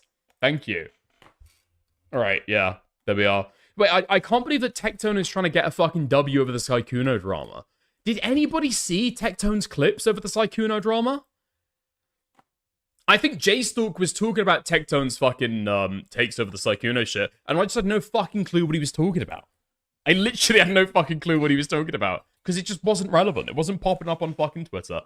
Even when I got deep, I'm talking deep, right up the fucking arse crack of the Sykkuno Twitter algorithm, I didn't see anything from Tectone, man. I didn't see anything from Tectone. I saw plenty from Asmongold. I saw plenty from XQC. That guy just didn't pop on my fucking feed. And now he wants on the fucking list. Asmongold can talk about something one time, and it will just guaranteed have more impact than if Tectone streams about it 24 hours, 7 days a week. They're just in different brackets at this point. And I was a fucking advisor. Let's relax. I'm tired of being left out of these conversations. Oh, dude, that is fucking brutal. That is fucking brutal. Wait, hold on. Is Empathy and Joy still in chat? Is Empathy and Joy still in chat? Alright. Tell your fucking A-log accomplice, Snaky Leaf, to get back on this shit. Okay? To get back on this shit. I would hugely appreciate it if when Tectone is having crazy fucking crash outs like this, I didn't have to hear about it from fucking Chronic Sonic. Snaky Leaf is the guy that we've fucking, delegated to this behavior. Tectone is his guy, right? Dude, is Snaky Leaf part of the fucking transgender mafia? Is he detransitioned now? I trusted that guy. I beat Ratchet and Clank. I started Baldur's Gate with my fiance. What else? We had a nice little vacation. Oh, now I'm playing Final Fantasy VII, the 1997 version, the original. I gave you that clip, by the way. Huge W, and thank you for linking that in the Discord, okay? I appreciate it. We're about 26 hours in. I believe we just beat Disc 1 with the tragic death of a character. I won't say which. But I guess I'll just say, thanks for the vacation. Unfortunately, for everybody else, I am still here. Content will resume as normal. We are back to 5 videos a day. Whenever this goes live, we will be uploading this just when I'm sure that... Because I'm a huge Tectone hate watcher? Okay, W. Enormous fucking W, alright? Next time I go on a rant like that about not having enough Tectone A-log content, it's going to be Snaky Leaf and your fucking head on the line. Just so you're familiar with what fucking bargain you've made, okay? You're going to be the one getting yelled at as well. That we've won. And now I get to inform people of what's going on because now I have a connect with YouTube, which feels quite good. Hopefully I'll be able to help some other creators. I also started a little bit of a shadow clan behind the scenes to be able to bring advertisements to controversial creators. I've been very productive. I've also been in the gym. I've doubled all of the reps I've been able to do on some of my hardest. Is that really a thing anymore? I'm not sure. I mean, I could be fucking wrong. But in 2026, if you're a controversial creator, being able to get sponsorships or advertising, that's pretty fucking easy, no? Ethan Klein, despite, going fucking hardcore into the liberal tech tree, and then having to back out at the last minute and burn all of his connections, that guy can still get advertising on the podcast. Now, he's got a certain amount of viewership that I guess, kind of gives him the ability to pull in advertisers regardless, right? Is it controversy that makes people avoid streamers like Tectone? I gotta be honest, I think it's low viewership. I think it's low viewership and irrelevance. There's a reason why you go onto Rumble and the ads that you see are like cock pills and, kind of infomercials about how, vaccines turn your arsehole inside out, Lifts, my bench press is up, my dips are up, everything's up. I put on a little bit of fat, but a lot of muscle. Feeling very good about it. Oof. Chest press up, dips up. Views? We don't talk about views. Very healthy. Spent a lot of time with my fiance and my dogs and my cats, but it's been a nice little vacation. I'm very surprised by how many people thought that I quit YouTube. I'm never quitting this shit, ever. I may soft retire and upload gameplay footage exclusively whenever I'm, done with being in the PvP zone. But no, I'm never going anywhere. If you see that I'm not posting, it's because I'm banned. So please, if you are ever wondering where I'm at, follow me on Twitter, follow me on Rumble, follow me on both, especially Rumble. Rumble's been awesome, for real, guys. More people need to get on Rumble. I love that platform so much. As well as we have a new podcast coming out, another episode coming out. Holy fuck. Okay. Yeah, the rest of this is totally fucking non-ton. Alright. Listen, I said halfway through that, okay, that Tectone being in the twilight of his career, it did hit me. It did hit me on the soft and gooey's, So I guess, noping out of that stuff. I will say, one nice thing about Tectone, I don't know what drinks he makes on stream, and the fucking, the ice kind of clink, clink, clink, clink, clink, like clinking around. It is fucking gross to listen to. I wish you could fucking, get that shit out. But the drinks look fucking delicious, though. I can't lie. Every time that I watch a Tectone clip, and he's got one of those drinks, I just imagine that it's like really, really nice, Probably a little bit of almond, a little bit of creamy almond milk with something else mixed in. Maybe an iced latte. A little bit of, some caramel syrup as well. Yeah. He may be an oral rapist, okay? He might be a adjudicated stalker. And he may have worms in his brain. And a steroid addict. But he seems to have some tasty drinks, I need a fiance like that. That's what I'm realizing. I need to take a hard right pivot. And then whatever ladies get thrown my way, I just know they'll be like, submissive, obedient, snap my fingers, get some fucking raw milk. Hell yeah. That's right. I'm getting food poisoning. Let's go. Right. It could possibly be better than a sugar-free Monster. Yeah, to be fair, a sugar-free Monster is pretty fucking good, actually. Yeah, never mind. I think I got it pretty good already. In the UK, alright, everything that I just said, still on, except for the beautiful part. Yeah, that's true. Might have to go further afield for that shit. Yeah. Okay. Nice. There we are. Okay, we can move on. Dick is GF is AI. How did you know, dude? How did you know? Very telling that I programmed it to be German, though. It's very disturbing that I programmed it to be German. What does that tell you? I don't want to dig into that. Right, nice. Okay, did we go to the fucking Hasan Lebanon drama? I think that's the way to go to it, right? Yeah, I think that's the way to go for it. Now, this is a little bit eclectic, given the fact that some of this drama has been separated over a lot of different spaces.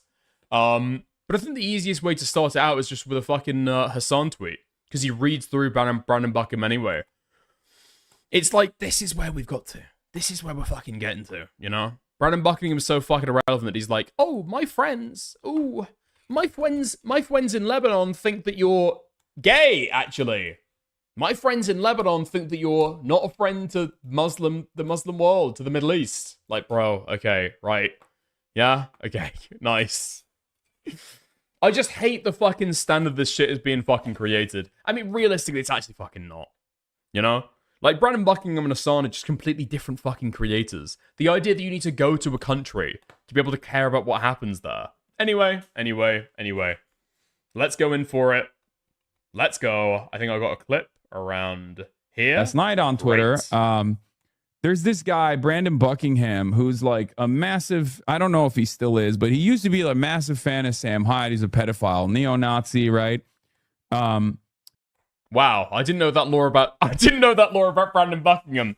I knew that he used to be a fan of Sam Hyde. A pedophile and a neo-Nazi? Holy fuck.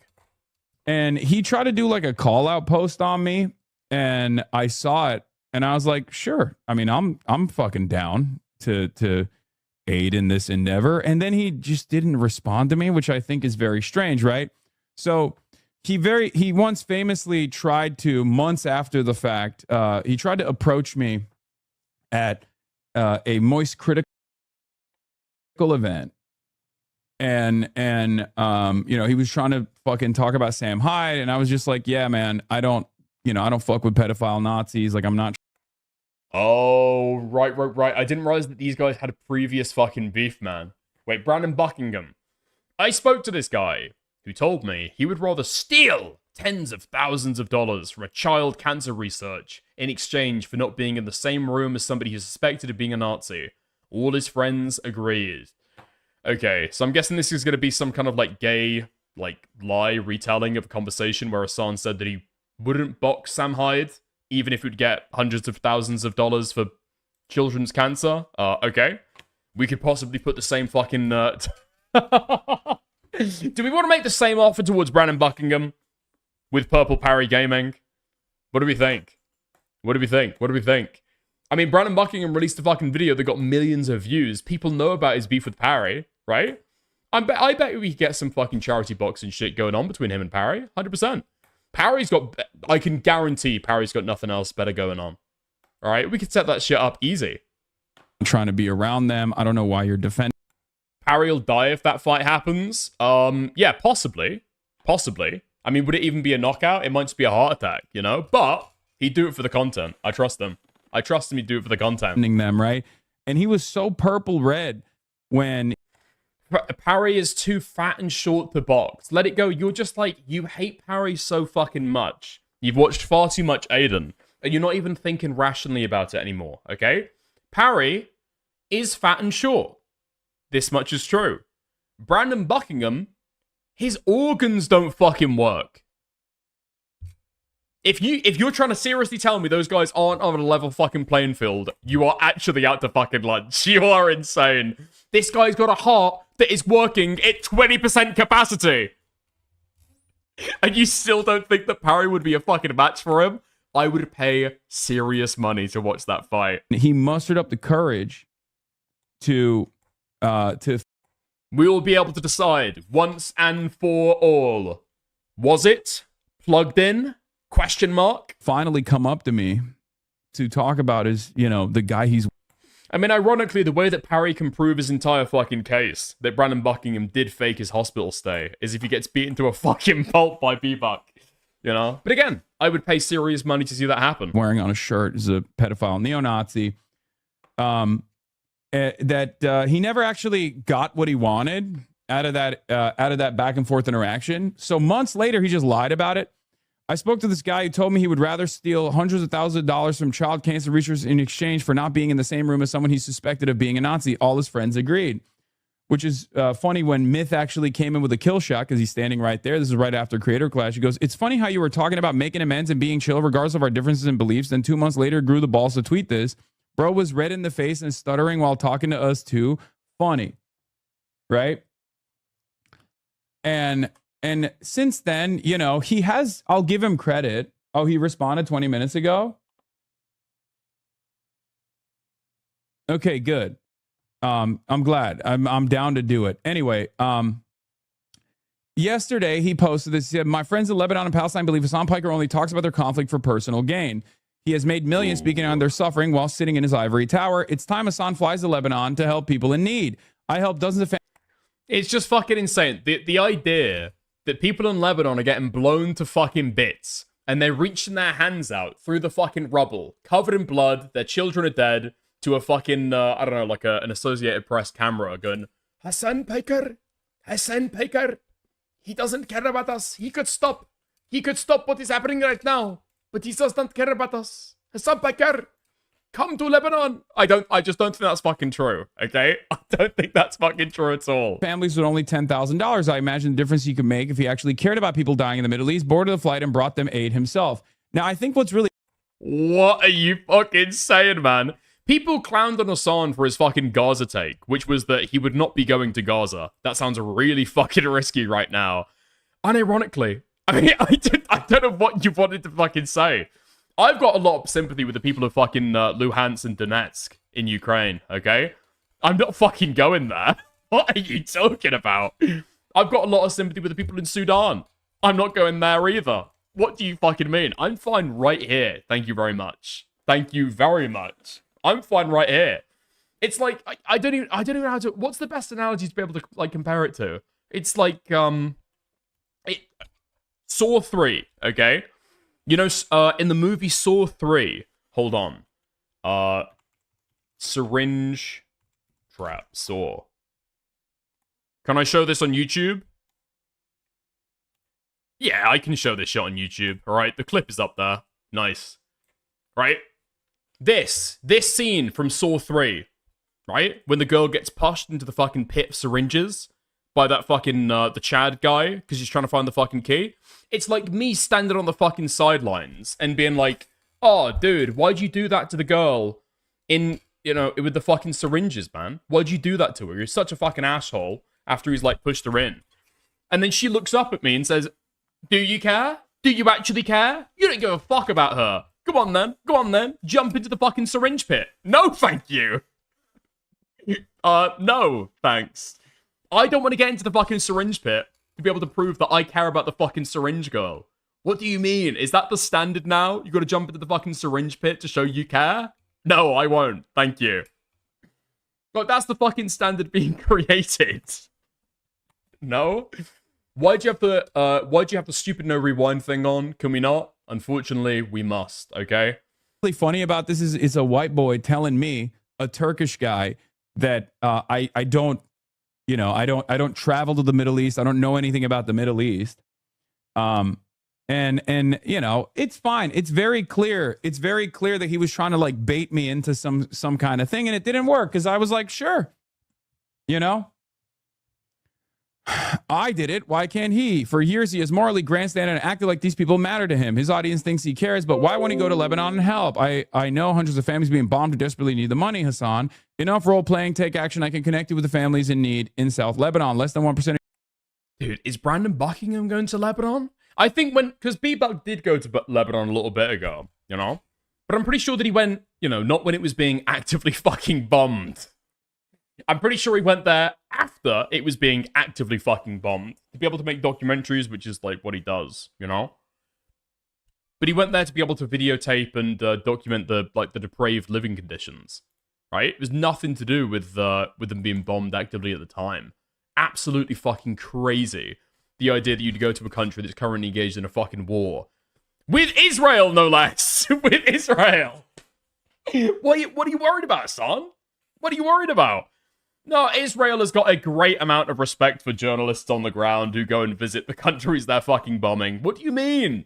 They've got a great amount of respect. Your money can save thousands of lives. Will you help them? Oh, okay. Maybe not. Okay. Tell you what, just go dress as an aid worker. Yeah, never mind, actually. So I just responded with, we have our disagreements, but I appreciate your coverage on Lebanon, which I did. He made a video. He went to Lebanon. He made a video about Lebanon and what Lebanon was going through. And I thought it was, pretty good. especially because he has a very different audience than I do. And that audience seeing the plight of the Lebanese population because of, Israel's relentless bombing campaign is a good thing, right? So I'm always willing to let bygones be bygones. So I said, look, we have our disagreements, but I like their Lebanon coverage. Send me what orgs you're working with, and I'll gladly send money and even set up a fundraiser. I've worked with and fundraised millions for ANIRA, PCRF, Red Crescent, UNRWA, and Heal Palestine in the past, which is true, right? I'm in Lebanon and very much appreciate Hasan the Hun's coverage of what's happening here. He's been a crucial voice in the last 2 years. I also appreciate your Lebanon documentary, Buckingham Show, and I'm down to offer any help to raise money for my country. So I don't know if he's like still a Sam Hyde fan or not, but it is kind of strange because, this is a very like YouTuber way of approaching the subject, implying that I haven't like fundraised actively. I don't. Yeah, cats are blocking. You'll still be able to view the YouTube video later on. Okay, we just got to cut some stuff out. Flesh Simulator stuff. I don't think this is a sincere request, but I'm going to treat it as though it's a sincere request because I think there's no reason to what do you call it? There's no reason to like take this stuff at face value and then not make something positive work out of it, right?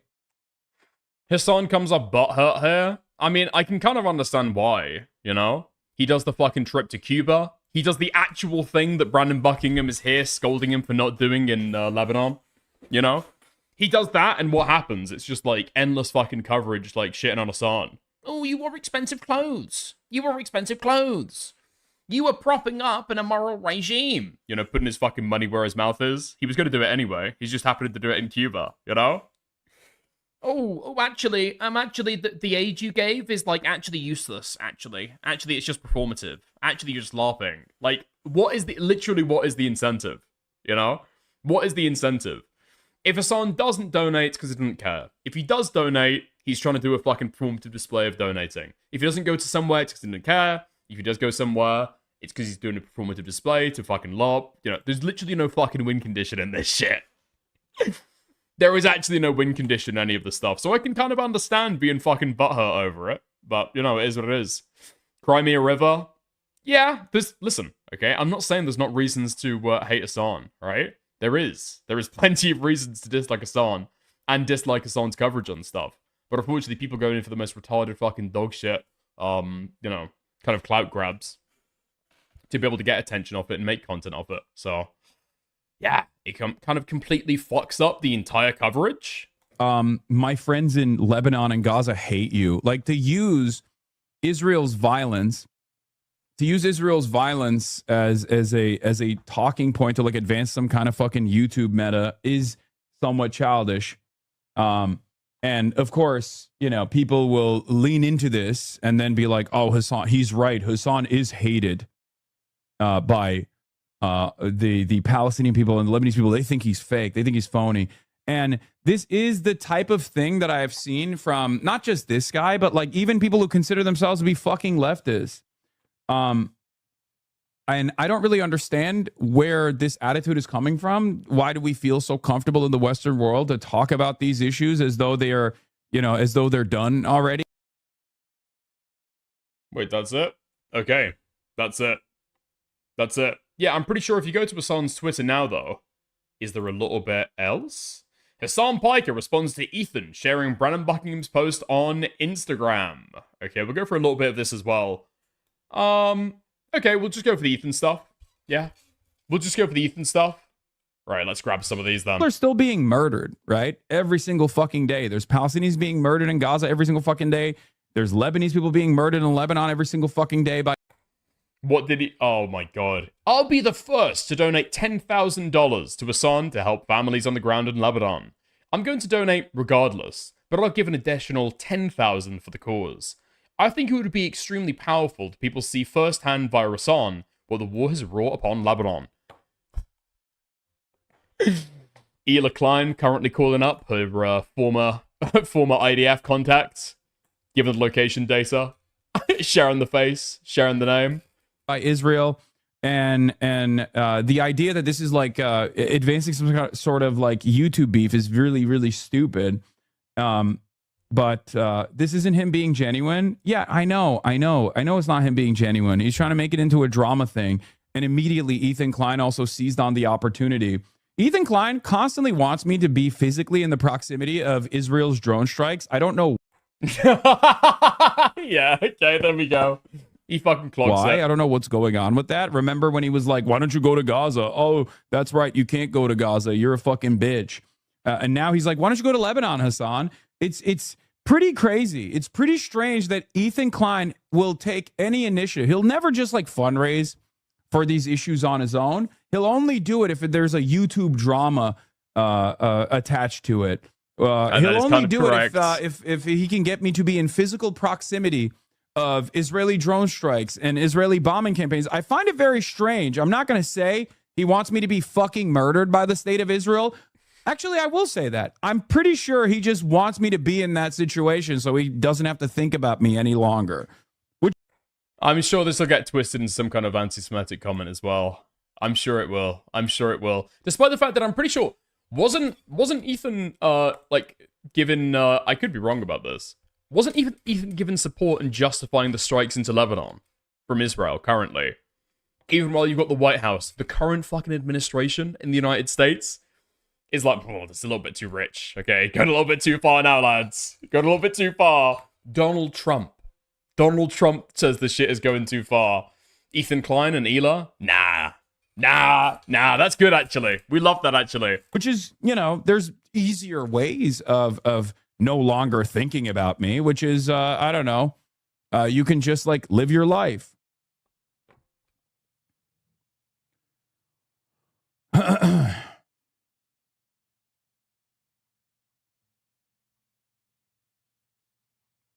It's odd.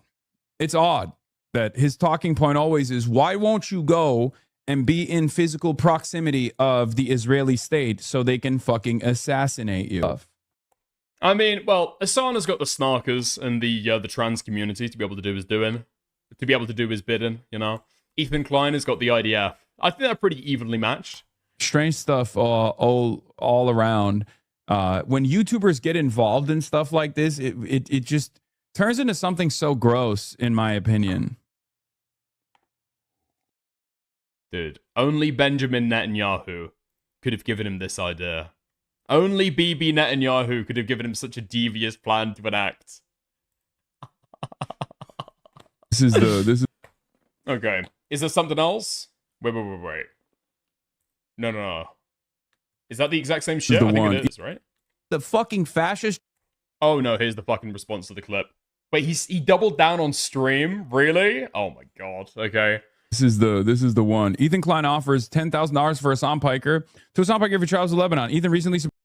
I mean, it's legitimately just an awful fucking look, right? It is actually an awful fucking look because you know how it's gonna get spun after the fact that Hasan is doing like bull-washing fucking propaganda for what the United States is designated as like an active terrorist organization. I would say possibly with good justification as well. But that's the way that all of this shit is going to be fucking spun if he does go to Lebanon and starts talking about the humanitarian disaster there. Supported Israel's bombing of Lebanon, which has now killed over 3,500 people and injured 11,000. Lebanon, when they started launching rockets. I'm pretty sure the snarkers have been called Internet Hamas already, directly by Destiny, actually. Dude, just saying that as a fucking joke. I'm sure some random Redditor, some retarded fucking Twitter person. No. Destiny's directly compared snarkers to Hamas. Wick has directly compared them to terrorists in general. Yeah, what? That's insane. Yes. Yeah, it's fucking insane. It is fucking insane. Rockets again. That's why, I always don't understand the conversations where it's like, why is Israel doing all that? Well, but there is a reason. So, like, if you want to actually... By the way, these are the very same people that were cheering on the Trump administration potentially prosecuting me for my trip to Cuba. So I don't think these guys actually want me to go and help the Lebanese population at all. Okay? Just saying, I don't think any of these guys give a fuck about the Lebanese people. I don't think they care about, what the Israeli government is doing. I'll be charitable to Brandon Buckingham. He did go to Lebanon, and he did actually humanize the victims of Israel's violence in a way that you normally don't see from content creators. So I'll at least give him that, right?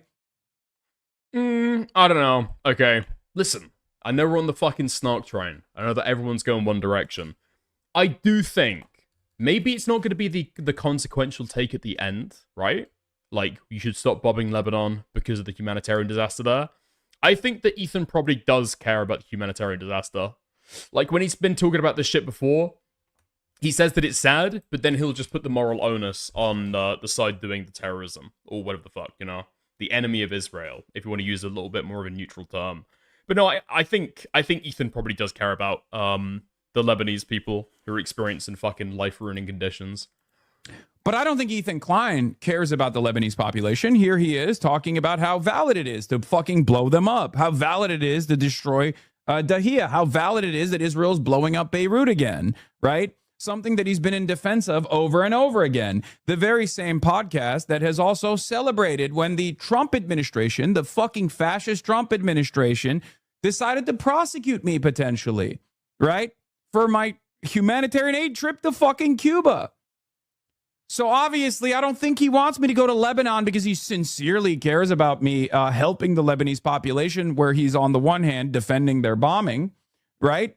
I think he wants a kinetic situation to take place in the hands of either Israel or maybe the Trump administration. It's fucking gross.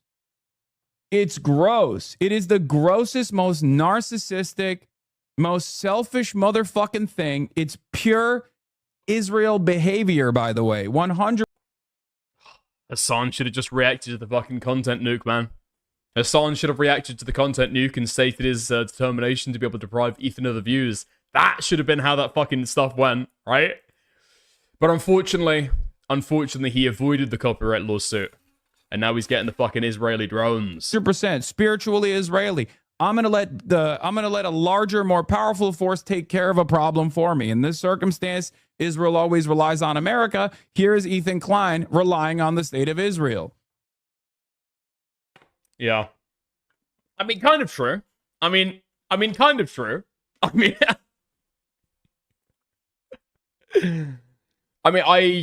think that if Hasan did go to Lebanon and then got fucking blown to bits by an Israeli drone, I don't know if Ethan Klein would be on the podcast punching the air, but I don't know if he'd be overly sad. He wouldn't be torn up quite like he was with Oliver Tree, you know? I don't know if he'd quite be bawling his eyes out if that actually happened. I guess you can't prove that Ethan doesn't want Hasan to get accidentally murked. Yeah, I do kind of agree with the assessment, I can't lie. I think people gassing Hasan up to go into active war zones, I don't know if you could really give that much charity. I think there's a very particular reason why you'd want to do that, you know? Maybe there'll be some decent content between Hasan and B-Buck, though. You know? Maybe. That could actually be fun. Wait, hold on. Did B-Buck respond in the end? I think he did, right? Brandon Buckingham. Let's go, B-Buck. I think Hasan is a pussy for not wanting to hang out in active war zones. Do we need to give the syringe pit analogy again? I don't think we do. Bruh. Oh, okay. Yeah, so Hasan says in return, we have our disagreements, but I appreciate your coverage on Lebanon. Send me what orgs you're working with, and I'll gladly send money and even set up a fundraiser. I've worked with and fundraised millions for Anera, PCRF, Red Crescent, UNRWA, and Heal Palestine in the past. And then B-Buck doubles down. Hasan, I really appreciate you setting our differences aside for the betterment of the Lebanese people. I truly respect you for responding how you did. I'd love to speak privately about planning a trip for us to provide humanitarian relief to the people of South Lebanon. DM me. Listen, okay? B-Buck, you've been a worthy soldier. We appreciate your actions in the anti-Hasan war. Unfortunately, if it takes you losing your life to be able to get him blown to bits by Israeli drones, then you're a martyr for the cause, brother. Inshallah. Inshallah. Alhamdulillah. Brother Buckingham is going on to the next life. He is, however, receiving the greatest honors of a martyr. He'll be regaled with the highest tales of the most esteemed Mujahid. We appreciate your sacrifice, brother. We'll see you on the other side.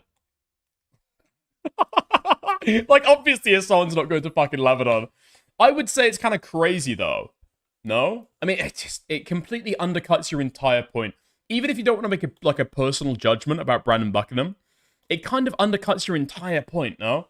The fact that Hasan has said, yeah, I've raised millions before. I'll happily set up a fucking fundraiser. We can do that shit together. That sounds cool.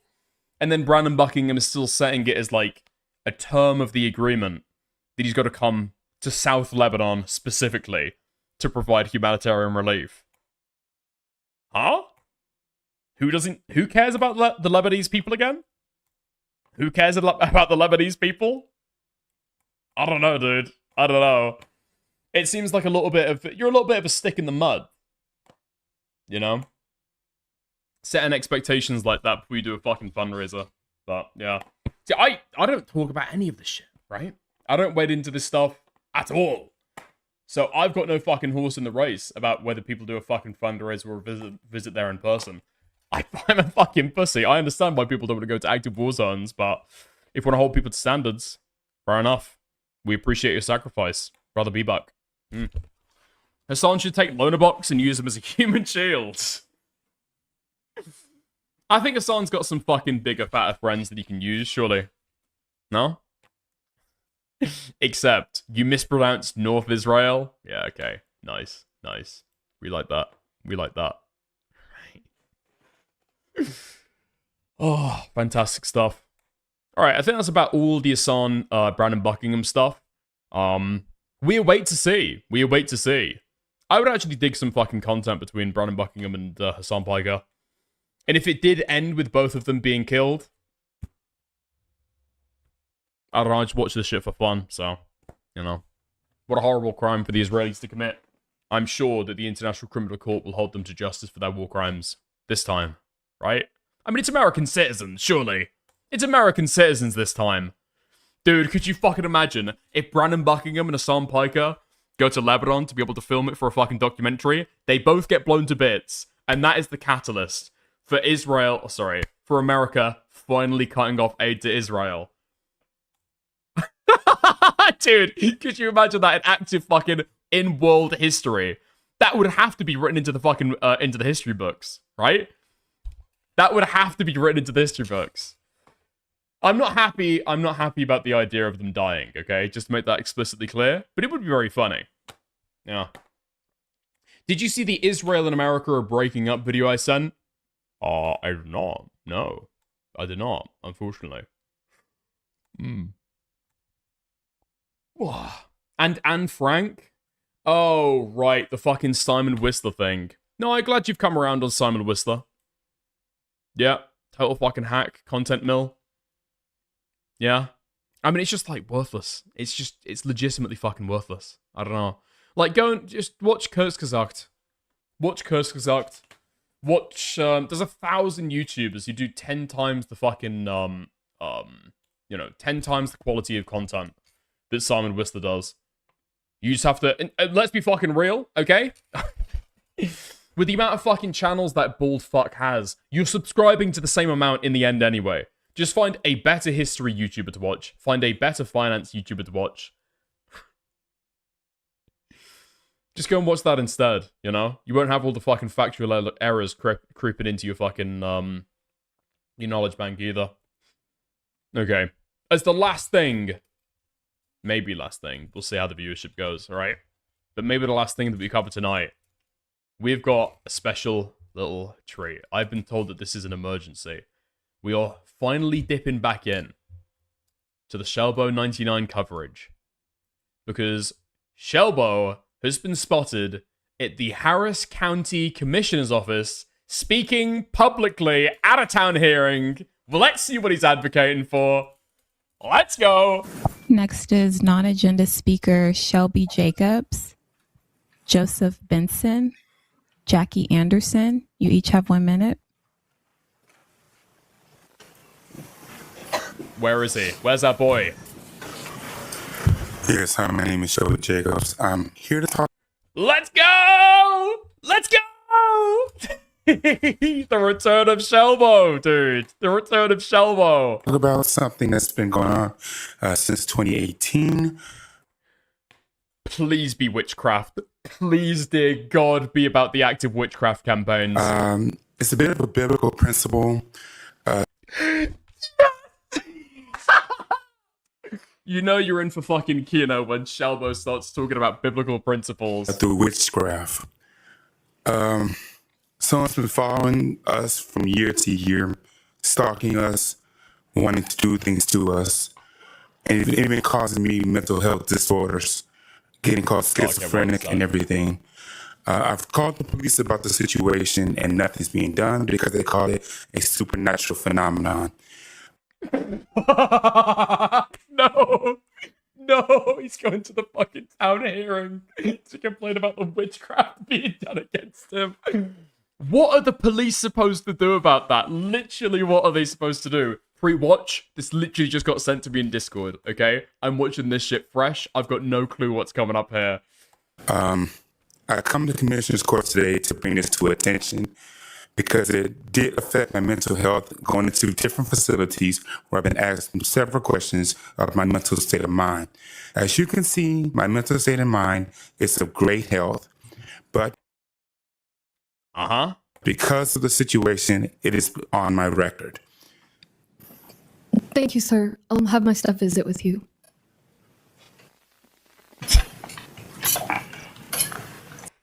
Back into the fucking medical ward, buddy. Sorry, we're dragging your ass back. Holy fuck, this is gold. This is gold. Listen, I do actually care for Shelbo, alright? I mean, okay, if he asked me for $5, would I give it to him? Probably not, alright? But we've seen the story through. I know about him, I know about his mum. I know about his horrible fucking, his horrible skills in the kitchen. I know about his love for aquariums and traveling, okay? We know Shelbo. We know Shelbo. I'm just glad to see that he's still about. Alright? I'm just glad that he's still about. I thought that he was getting medicated for this stuff. At least he's not humming every fucking 5 minutes, but there we are. There we are. See, dude, when you get diagnosed with schizophrenia, there are two routes that you can go, you know? You can go Shelby Jacobs, wholesome, internet sensation, you know, widely beloved, cares for your family, Steven's just being a silly guy. treats the people around you I right. will give Shelbo $5. Thank you, Cool God, for the 5. If you send another one, I'll send it over to Shelbo, okay? Thank you. You know, you can go the right way, love your parents, love your family, beloved widely online, get a girlfriend, you know, you treat her right, you know, you really want to commit to her, start a family together, give her the fucking ring, or the other type of schizophrenic that you can go down is Tectone, you know, make up lies about how your dad treated you as a kid, get abused by your dad, possibly, dad turns out to be a rapist, you turn out to be a rapist, you know, several, you know, you have a wife, she divorces you He's just being a silly guy. because of allegations This that she is can't for repeat Shelbo legally. and not you. Thank you, Lizzie. I appreciate it for the 5. You know. Then you get a girlfriend after that. Again, accused of oral rape. Very, very tragic. Hated widely online. Has Shelbo ever been stalked by Antifa in real life? I don't think so. Has Shelbo got the fucking trans mafia coming after him? I don't think so. He's been unfairly prosecuted by the spirit world. Okay? And for that, he's got our deepest sympathies, but there we are. The Shelbo Archive channel is uploading all these bangers I have never seen. Really? What else have they got? Oh my god. No fucking way. In the last 2 hours, there has been absolute fucking Kino uploaded on the Shelbo Archive. Do we go for it? Let's go! Unbanners Dan Clancy or suffer my curse. We just struck gold. Hello everyone, I'm here to talk about a subject that I haven't talked about in a while, and that's Twitch banning people. So I recently heard news about Rakai being banned further for his actions at the Streamers Awards. Oh, it would not be a Shelbo video if you didn't have several unexplainable holes in the fucking walls. Here's the question that I do have about the situation. So Don Clancy and Rakai was both at the Streamers Awards. Now, Cutie Cinderella made a comment to Rakai about stealing something at the Streamers Awards on the mic. He didn't answer, she did not let him answer the question. Cutie Cinderella in hot water with the black community yet again. Very sad. Now, what I didn't hear is him making... There's no fucking way that, like, okay, I'm receiving this out of context secondhand from Shelbo99, okay? So I'm taking it with a big pinch of salt. There's no way that Cutie Cinderella made a joke about Rakai stealing something at the Streamer Awards, did she? I know she's tried to make it a little bit more edgy. I don't know if Cutie Cinderella's quite going in there, though. Racist comments towards her. Now, wait, no fucking way! Shelbo was accusing her of racism! He didn't answer, she did not let him answer the question. Now, what I didn't hear is him making racist comments towards her. Oh. Now, this might have been off camera, this might have been out of the Streamers Awards or somewhere in the building. How Don Clancy knew about it, I have no idea. So that brings me to me as well. They banned me for extreme harassment. Unfairly, mind you. Unfairly, mind you. People talk about Tectone, you know, people complain that Hasan has never been banned. The real injustice in Twitch moderation is that Shelbo lost his channel. I wasn't harassing anyone, I wasn't doing anything on stream. This is my question. How does he know what people are doing? Now, I'm not saying that to get defended or anything. I'm not saying that to, how you put it, to basically saying, I'm not hiding anything about the situation. Now, guys, I've been dating Pokemon. Wait, what does that... Okay, sorry. If I get banned on Twitch, or if I get banned on YouTube for extreme harassment, my first question is not going to be, how does YouTube moderation know what I'm doing in my private time? Don't tell me Shelbo's got another fucking wife. Surely not. Since October 26, 2025. I want to tell you something about her. She would be nowhere near me. And she's not, I'm going to be honest. She wouldn't even speak to me if she had an issue. Now, I know she's the kind of girl that likes to get along with people, despite things that may happen. And she's told me about it. She was angry with me, and I'll be honest about it. But I wasn't stalking her.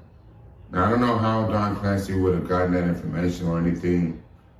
Now, as for the indefinite ban, yeah, I tried to make a profile to start over. No, I didn't realize this. Wait, Shelbo tried to make another profile, and that's why he got the indefinite ban. That is actually fucking tragic. Don Clancy, reverse this now. Here's my thing.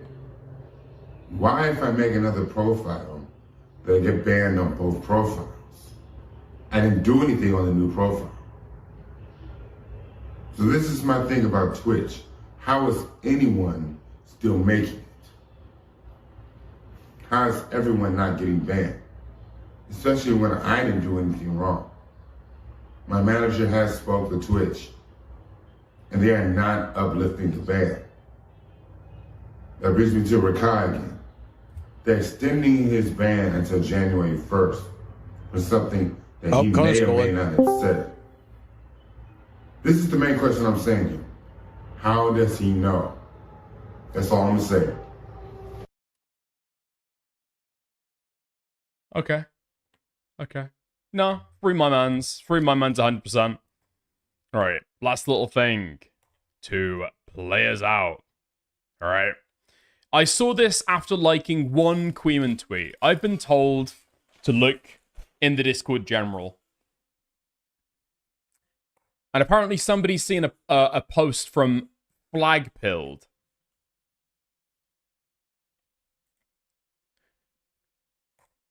And apparently they've got this. They've seen this after liking a single Queeman tweet. This is what their algorithm's been flooded with. Now, Queeman has always claimed to be Jewish, right? Jewish boyfriend that degrades you and calls you his goy slave. So it's goy, good goy, and then honorary Jew, which is very, very interesting. Because, of course, Queeman has gone on to the record before to say the reason that he calls himself Jewish is because he gets treated Jewish. My question is by who? Pakistani kid obviously get ripped for being Pakistani. So I claim the Jew label 100% because, you know, I get treated Jewish. You know, that's just the way I look at it. Little bit of explaining to do, I think. Little bit of explaining to do. Is this Queeman's alt account? Is this Queeman's alt account? I mean, we know he's not 26, all right? We know he's not 26. Wait, no way. No fucking way. Ex-rightoid. Didn't Queeman vote for Brexit? Didn't Queeman used to be a Saga of a Card fan? Interesting. That's all we're going to say about that. Interesting. Okay. Never mind. All right. I'm gonna chat to you guys later. All right. I'm gonna wrap up stream. That's fucked if true. I support it. Oh, dude, and on its alt account, he's even claimed to be from Finland to be able to distract people from the fucking truth. That's cute. Okay. Nice. There we are. Listen, before we fucking raid you guys out, I want to thank the people who came and watched. All right. But even more than that, I want to thank people who liked. And then last but not least, I want to thank the people who donated and made the stream possible. All right? So I want to thank Lizzie, Guna, Let It Go, Janky Johnny, Infixed, Roho Remixes, Will Is Me, and Weasley Little Liar. Thank you very much. I'm going to raid you guys out. All right? The VOD is probably going to be a lot fucking shorter than it is currently. Probably by about an hour because of the Flesh Simulator stream segment getting cut out. All right? Have fun. Catch you later. See you soon. Bye. All right, I'm going to raid you guys out on YouTube. Wait, who the fuck can I even raid you guys out to? Have fun with Nicholas Durio. Okay, bro, you're getting too big for your boots. Yo, DK, thank you From for 5. touching poop emoji to snarking shellbow. You came far. Thank you, buddy. I appreciate it. What do you mean no? There's literally nobody else live. All right, have fun. Chat to you later. Bye.